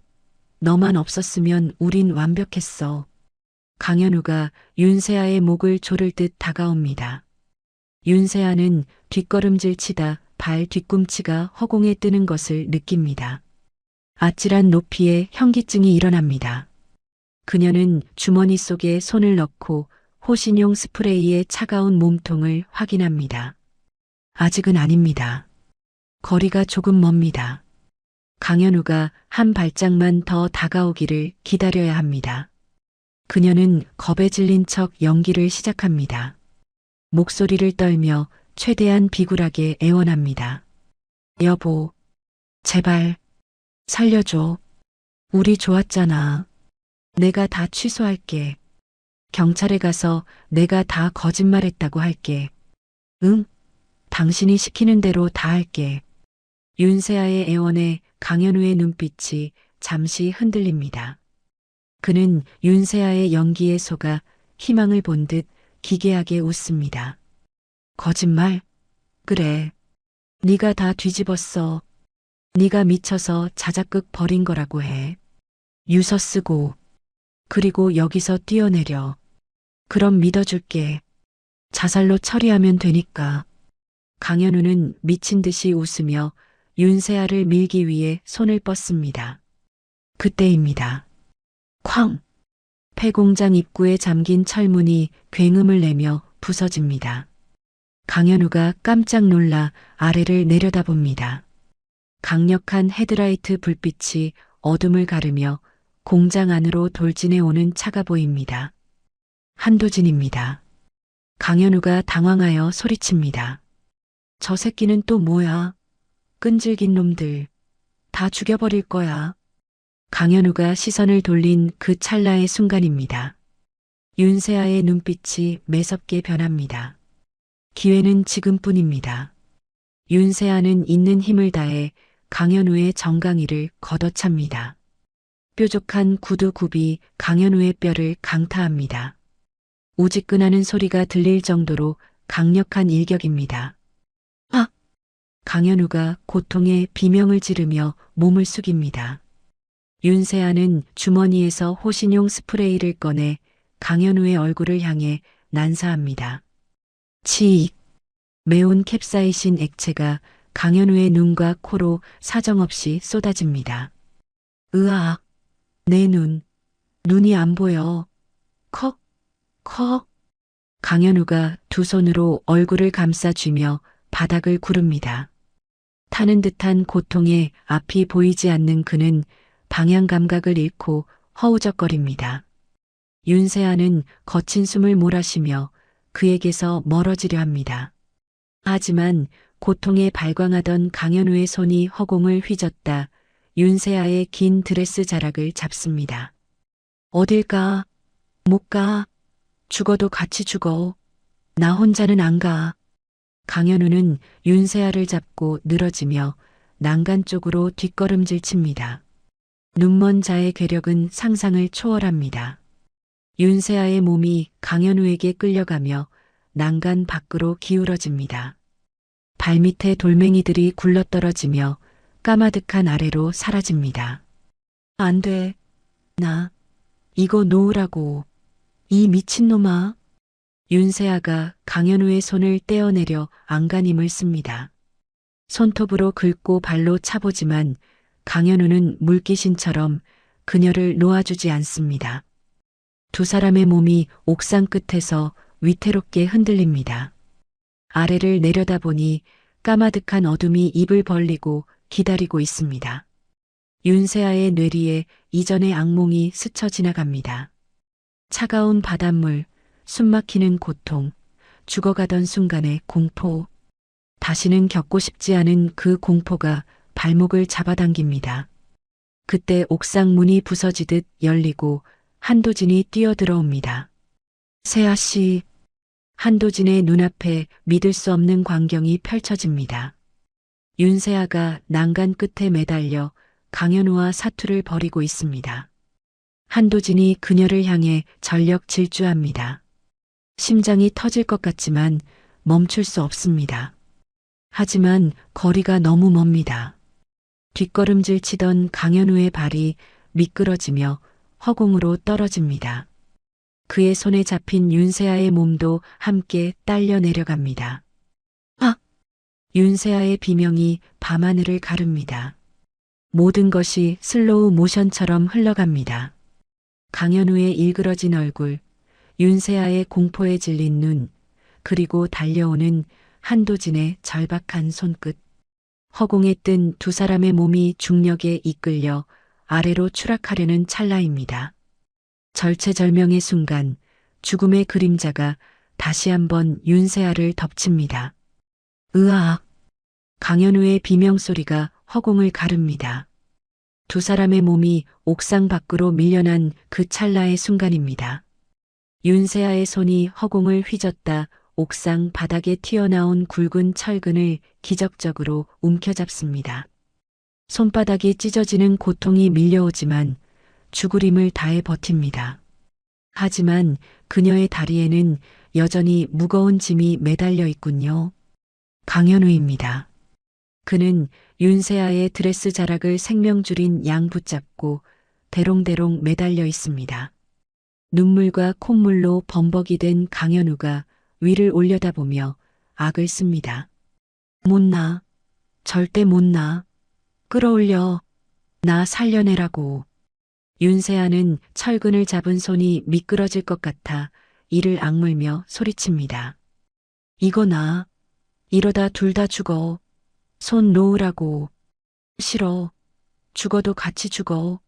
네가 내 인생 망쳤잖아. 책임져. 강현우는 미친 사람처럼 웃으며 발버둥을 칩니다. 그의 무게 때문에 윤세아의 팔 근육이 비명을 지르고 철근을 잡은 손가락이 하나씩 펴지기 시작합니다. 드레스 천이 찌익 소리를 내며 찢어집니다. 제발, 제발 좀 꺼져버려. 윤세아는 남은 힘을 짜내어 다리를 흔들며 강현우의 얼굴을 향해 발길질을 합니다. 구두굽이 강현우의 이마를 강타합니다. 아! 강현우가 고통에 못 이겨 순간적으로 손을 놓칩니다. 그의 몸이 허공으로 떨어집니다. 으아! 쿵! 다행인지 불행인지 강현우는 까마득한 바닥이 아닌 2층 높이 아래에 있는 안전 그물망 위로 떨어집니다. 공사 중단된 건물에 임시로 쳐놓은 그물입니다. 하지만 충격으로 인해 강현우는 널브러진 채 기절하고 맙니다. 무게가 사라지자 윤세아는 거친 숨을 몰아쉬며 난간 위로 기어 올라오려 합니다. 하지만 힘이 다 빠져 몸이 말을 듣지 않습니다. 그때 누군가의 따뜻하고 단단한 손이 윤세아의 손목을 낚아챕니다. 한도진입니다. 세아 씨, 잡아요. 한도진은 온몸을 던져 윤세아를 끌어올립니다. 옥상 바닥으로 끌려 올라온 윤세아는 한도진의 품에 안겨 바들바들 떱니다. 도진 씨, 저 사람, 강현우는 보지 마요. 괜찮아요. 이제 다 끝났어요. 한도진이 자신의 재킷을 벗어 찢어진 윤세아의 옷을 덮어주며 그녀를 꼭 안아줍니다. 멀리서 요란한 사이렌 소리가 들려옵니다. 경찰차와 구급차가 붉은 불빛을 번쩍이며 폐공장으로 들이닥칩니다. 잠시 후 옥상 아래쪽 상황이 소란스럽습니다. 안전망 위에서 기절해 있던 강현우가 정신을 차렸나 봅니다.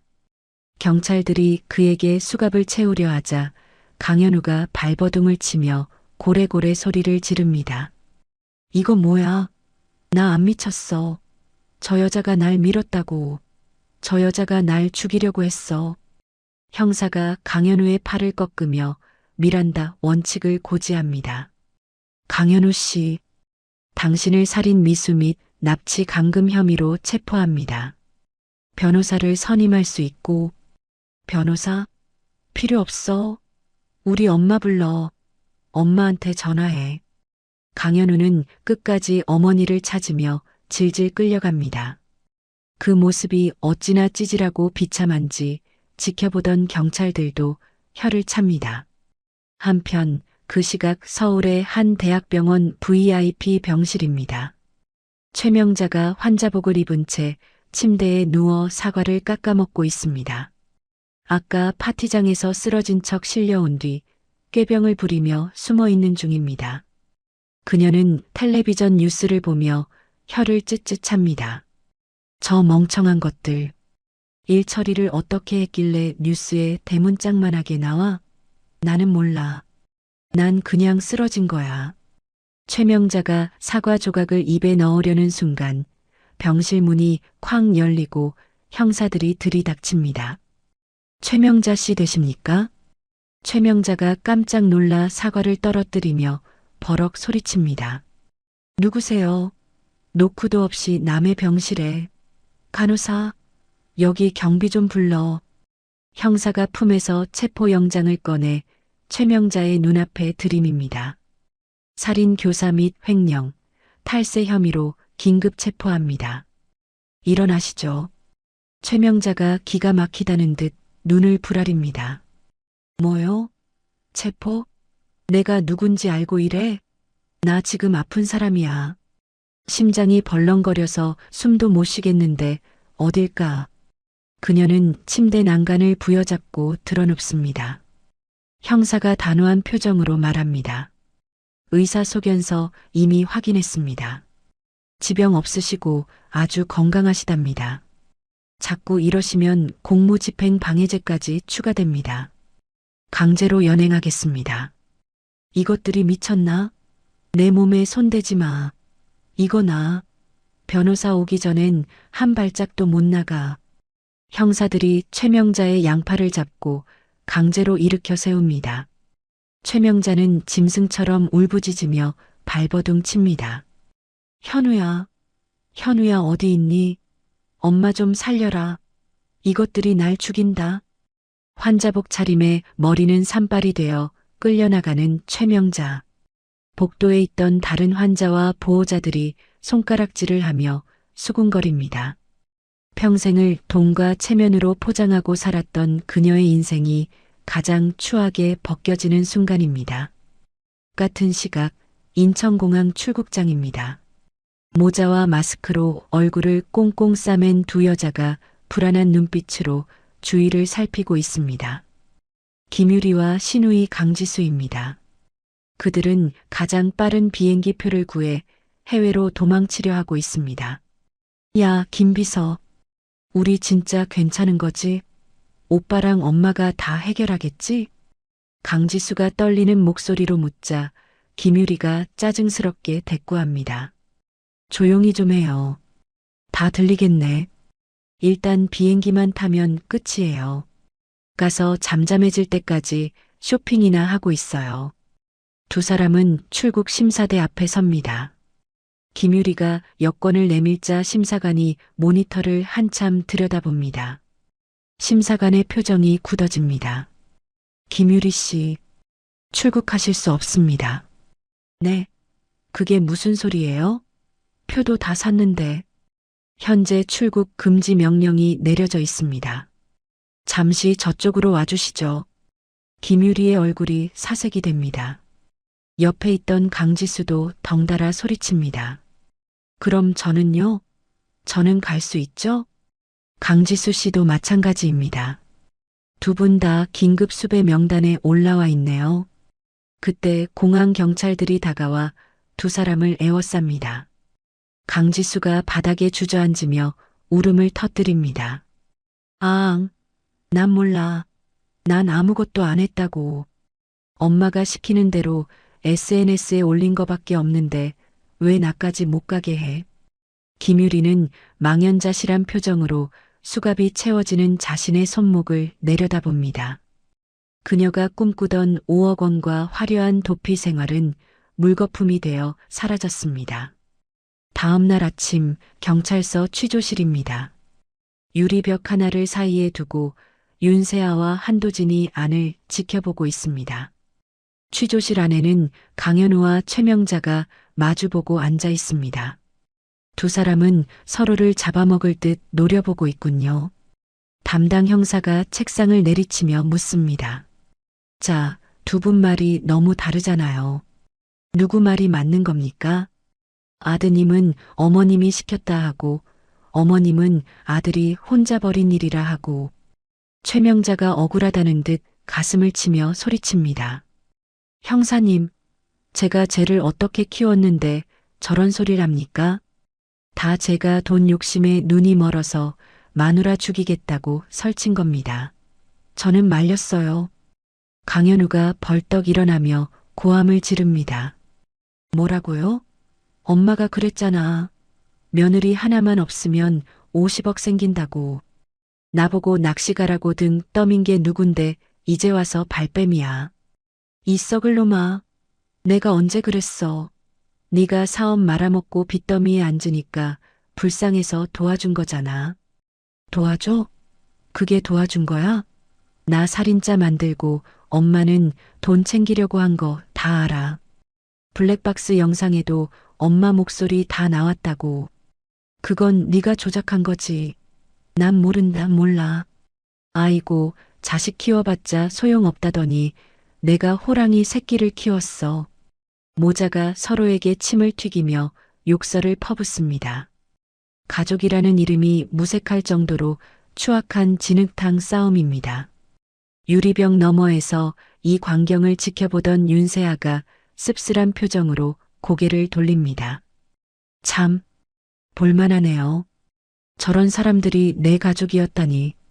한도진이 윤세아의 어깨를 감싸며 말합니다. 더 이상 가족 아닙니다. 그냥 범죄자들일 뿐이죠. 이제 결정적인 증거를 제출하시죠. 윤세아는 가방에서 외장하드 하나를 꺼내 형사에게 건넸습니다. 그 안에는 스마트워치 녹음 파일, 집안에 설치했던 CCTV 영상, 그리고 최명자의 비밀 금고에서 복사한 이중 장부까지 모든 것이 들어 있습니다. 형사님, 여기 그동안 제가 모은 증거들입니다. 이것만 있으면 저 사람들 평생 감옥에서 못 나올 겁니다. 증거를 받아든 형사가 고개를 끄덕입니다. 수고하셨습니다. 이걸로 수사는 끝났네요. 죄가 톡톡히 치르게 하겠습니다. 조사를 마치고 경찰서 현관을 나서는 윤세아. 밤새 내리던 비가 그치고 먹구름 사이로 눈부신 햇살이 쏟아집니다. 차가운 공기 속에 섞인 흙냄새가 상쾌하게 느껴집니다. 윤세아는 하늘을 올려다보며 깊은 숨을 들이마십니다. 그녀의 얼굴에 비로소 편안한 미소가 번집니다. 뒤따라 나온 한도진이 자신의 재킷을 윤세아의 어깨에 걸쳐줍니다. 고생했어요. 세아 씨, 이제 정말 다 끝났습니다. 윤세아가 한도진을 바라보며 말합니다. 고마워요, 도진 씨. 도진 씨 아니었으면 아직도 그 차가운 바닷속에 있었을 거예요. 아닙니다. 세아 씨가 용기 내준 덕분이에요. 배고프지 않아요? 우리 맛있는 거 먹으러 가요. 좋아요. 아주 따뜻하고 맛있는 걸로요. 생선 빼고요. 두 사람은 서로를 마주보며 소리내어 웃습니다. 그 웃음소리가 맑은 하늘로 퍼져나갑니다. 지옥 같았던 시간이 지나고 이제 그들에게는 따뜻한 봄날만이 기다리고 있습니다. 계절이 두 번 바뀌어 어느덧 6개월이라는 시간이 흘렀습니다. 서울중앙지방법원 417호 대법정 앞은 아침부터 수많은 취재진과 방청객으로 발 디딜 틈이 없습니다. 세간을 떠들썩하게 했던 평창동 며느리 살인 미수 사건의 선고 공판이 있는 날이기 때문입니다. 법정 문이 열리고 방청객들이 우르르 몰려들어 자리를 채웁니다. 맨 앞줄에는 단정한 정장 차림의 윤세아와 한도진이 나란히 앉아 있습니다. 윤세아의 표정은 호수처럼 고요하지만 무릎 위에 놓인 두 손은 하얗게 질릴 정도로 꽉 쥐어져 있군요. 한도진이 그런 윤세아의 손을 자신의 손으로 살며시 덮어줍니다. 따뜻한 온기가 전해지자 윤세아의 긴장이 조금 풀리는 듯합니다. 전원 기립. 서기관의 외침과 함께 재판부 판사들이 입장합니다. 엄숙한 분위기 속에 법정 안의 공기가 무겁게 가라앉습니다. 곧이어 피고인들이 교도관들에게 이끌려 들어옵니다. 푸른색 수의를 입은 네 사람. 강현우, 최명자, 김유리, 강지수입니다. 불과 반년 전만 해도 명품을 휘감고 거들먹거리던 그들의 모습은 온데간데 없습니다. 강현우는 머리가 덥수룩하게 자랐고 얼굴은 반쪽이 되어 퀭한 눈으로 허공만 응시합니다. 최명자는 염색을 못해 하얗게 센 머리를 산발한 채 죄인석에 앉아서도 무언가 억울한 듯 입을 삐죽거리고 있습니다. 김유리와 강지수는 고개를 푹 숙인 채 흐느끼고 있군요. 판사가 판결문을 집어들고 낭독을 시작합니다. 마이크를 통해 울려 퍼지는 목소리가 법정 안을 쩌렁쩌렁 울립니다. 피고인 강현우, 최명자는 보험금을 노리고 피해자 윤세아를 살해하려다 미수에 그쳤으며 이후에도 반성하지 않고 피해자를 납치, 감금하여 재차 살해를 시도했습니다. 이는 인간의 존엄성을 짓밟은 반인륜적인 범죄로 죄질이 매우 불량합니다. 판사가 잠시 숨을 고르고 피고인들을 내려다봅니다. 최명자가 참지 못하고 자리에서 벌떡 일어나 소리칩니다. 판사님, 억울합니다. 저는 아들이 하자고 해서 거들기만 한 거예요. 저 늙은이가 무슨 힘이 있어서 살인을 합니까? 다 저 며느리년이 꾸민 자작극이라고요. 교도관들이 최명자의 어깨를 누르며 자리에 앉힙니다. 피고인, 조용히 하세요. 계속 소란 피우면 퇴정 조치합니다. 판사는 눈살을 찌푸리며 판결문을 계속 읽어내려갑니다. 또한 피고인들은 수년간 이중장부를 작성하여 거액을 횡령하고 탈세를 저질렀으며 김유리와 강지수 또한 범행에 적극 가담하거나 방조한 사실이 인정됩니다. 이에 본 재판부는 사회 정의를 실현하고 피해자의 억울함을 풀기 위해 다음과 같이 선고합니다. 법정 안에 침이 꼴깍 넘어가는 소리만 들립니다. 윤세아는 숨을 멈추고 판사의 입을 주시합니다. 주범 강현우, 최명자에게는 무기징역을 선고한다. 탕, 탕, 탕. 세 번의 망치 소리가 강현우와 최명자의 인생에 종지부를 찍습니다. 선고가 떨어지자마자 최명자가 비명을 지르며 바닥을 구릅니다. 안 돼. 무기징역이라니.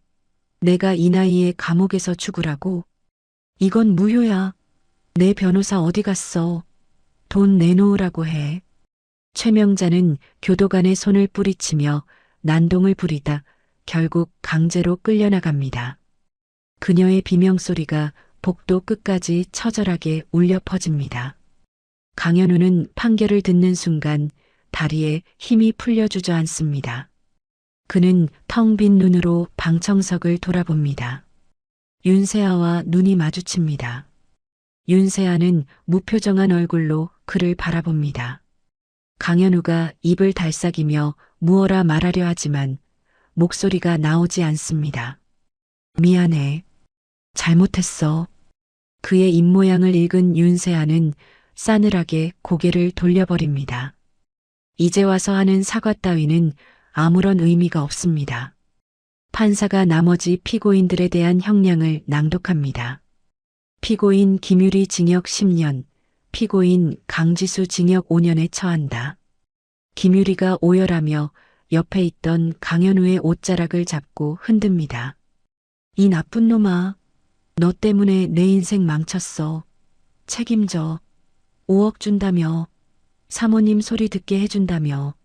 서로를 원망하며 아기다툼을 벌이는 그들의 모습은 추하기 그지없습니다. 교도관들에 의해 줄줄이 엮여나가는 네 사람의 뒷모습을 보며 윤세아는 길었던 싸움이 비로소 끝났음을 실감합니다. 법정을 빠져나오는 윤세아의 발걸음은 구름 위를 걷는 듯 가볍습니다. 쏟아지는 햇살이 눈부시게 그녀를 반겨줍니다. 화면이 전환되어 며칠 뒤 어느 교도소의 화장실입니다. 왕년의 사모님 최명자가 고무장갑을 끼고 변기를 닦고 있습니다. 역한 냄새에 구역질이 올라오지만 멈출 수가 없습니다. 같은 방을 쓰는 덩치 큰 여죄수가 팔짱을 끼고 그녀를 감시하고 있기 때문입니다. 어이, 최 씨. 거기 구석에 덜 닦였잖아. 눈이 침침해. 똑바로 안 해? 최명자가 허리를 펴며 울상을 짓습니다. 아이고, 언니. 내가 허리가 끊어질 것 같아서 그래. 좀 봐줘. 내가 나가면 사례는 섭섭지 않게 할게. 그러자 여죄수가 코웃음을 치며 최명자의 뒤통수를 툭 칩니다. 나가긴 어딜 나가? 무기징역이라며. 여기서 죽어서 나가는 거 말고는 답 없어. 그리고 돈? 너 빈털털이잖아. 재산 다 몰수당했다며? 최명자는 억울함에 가슴을 칩니다. 그 많던 보석과 명품, 으리으리한 저택은 모두 압류되어 경매로 넘어갔습니다. 이제 그녀에게 남은 건 냄새나는 죄수복과 낡은 변기 솔뿐입니다. 내 돈, 내 50억.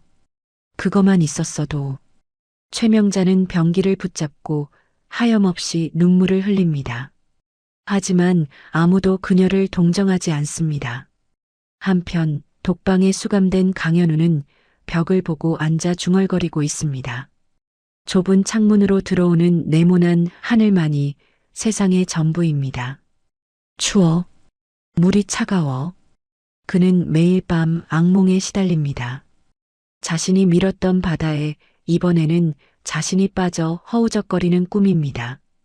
윤세아가 살려달라고 애원하던 목소리가 환청처럼 들려와 귀를 막아보지만 소용이 없습니다.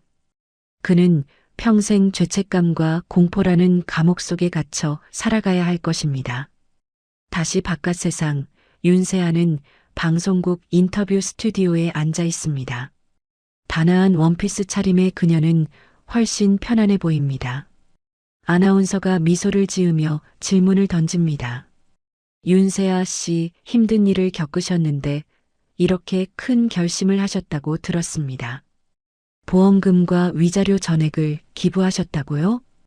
윤세아가 차분한 목소리로 대답합니다. 네. 그 돈은 저에게 피와 눈물이나 다름없습니다. 제가 가지기보다는 저처럼 믿었던 사람에게 배신당하고 범죄 피해를 입은 분들을 위해 쓰이는 게 옳다고 생각했습니다. 그녀의 기부 소식은 뉴스를 통해 전국에 전해졌고 사람들은 그녀의 용기와 결단에 아낌없는 박수를 보냈습니다. 복수의 화신에서 기부 천사로 윤세아는 스스로 자신의 인생을 새롭게 정의했습니다.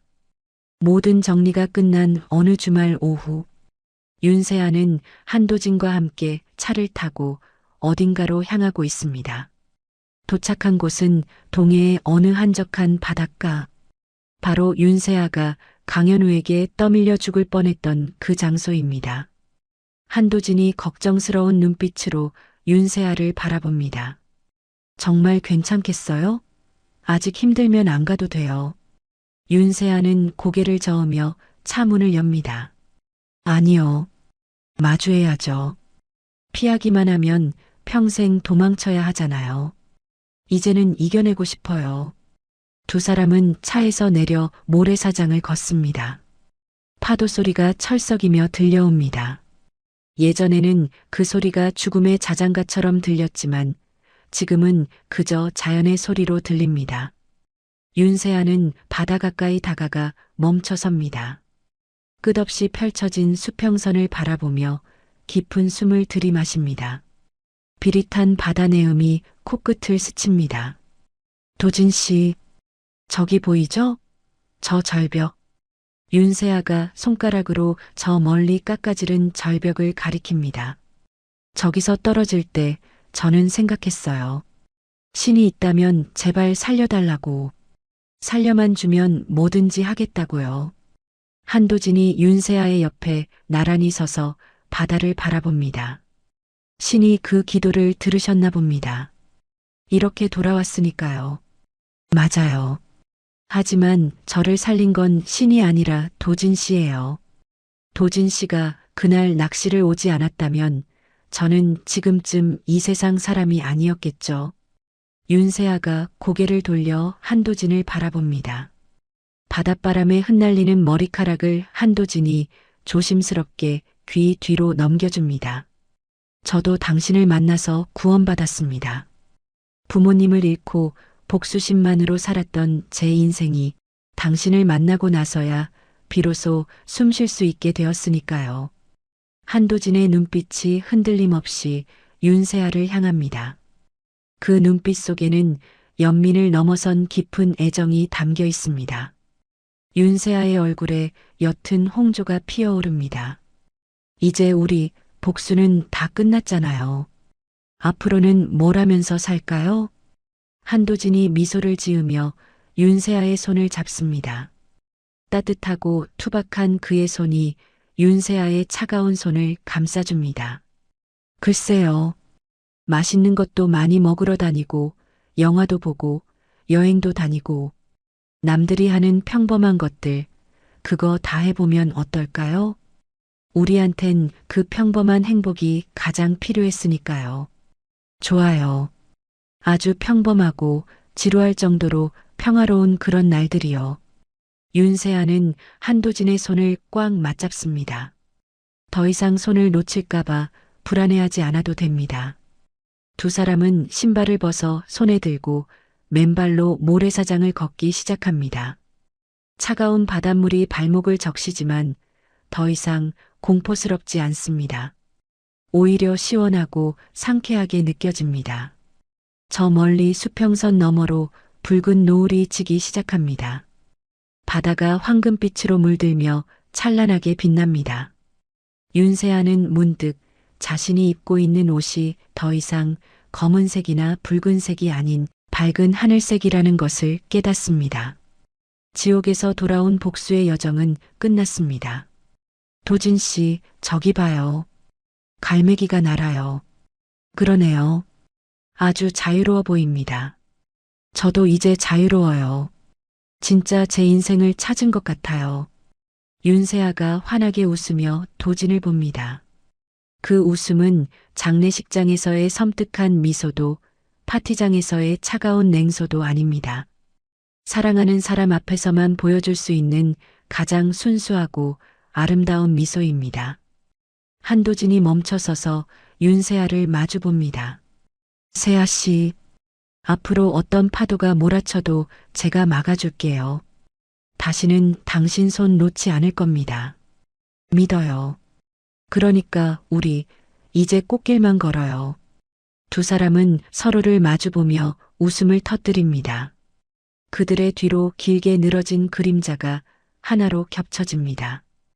파도가 밀려와 그들이 남긴 발자국을 지우고 그 자리에 깨끗하고 고운 모래를 채워놓습니다. 마치 과거의 상처를 씻어내고 새로운 미래를 그려보라는 듯이 말입니다. 카메라가 서서히 멀어지며 두 사람의 뒷모습을 비춥니다. 광활한 바다와 붉은 노을, 그리고 서로를 의지하며 걸어가는 두 사람. 화면 위로 마지막 내레이션이 흐릅니다. 악은 스스로 파멸의 구덩이를 파지만 진실과 정의는 결국 빛을 보게 됩니다. 긴 어둠을 뚫고 나온 당신의 오늘이 어제보다 더 눈부시기를 바랍니다. 화면이 암전되며 이야기는 막을 내립니다. 하지만 윤세아와 한도진의 이야기는 이제부터가 진짜 시작일 것입니다. 돈보다 귀한 것은 사람의 마음이라는 걸 잊지 말아야겠습니다. 욕심 끝에 파멸한 시댁 식구들과 달리 새로운 삶을 찾은 윤세아 씨의 앞날을 축복합니다. 답답했던 속이 뻥 뚫리는 사이다. 결말처럼 여러분의 하루도 시원하고 즐거운 일들만 가득하시길 바랍니다. 오늘도 긴 이야기 함께 해주셔서 진심으로 고맙습니다. 이야기를 끝까지 들어주신 분이 계시다면 잘 들었다고 댓글 하나만 남겨주세요. 지금까지 똑순이 사랑방이었습니다. 감사합니다.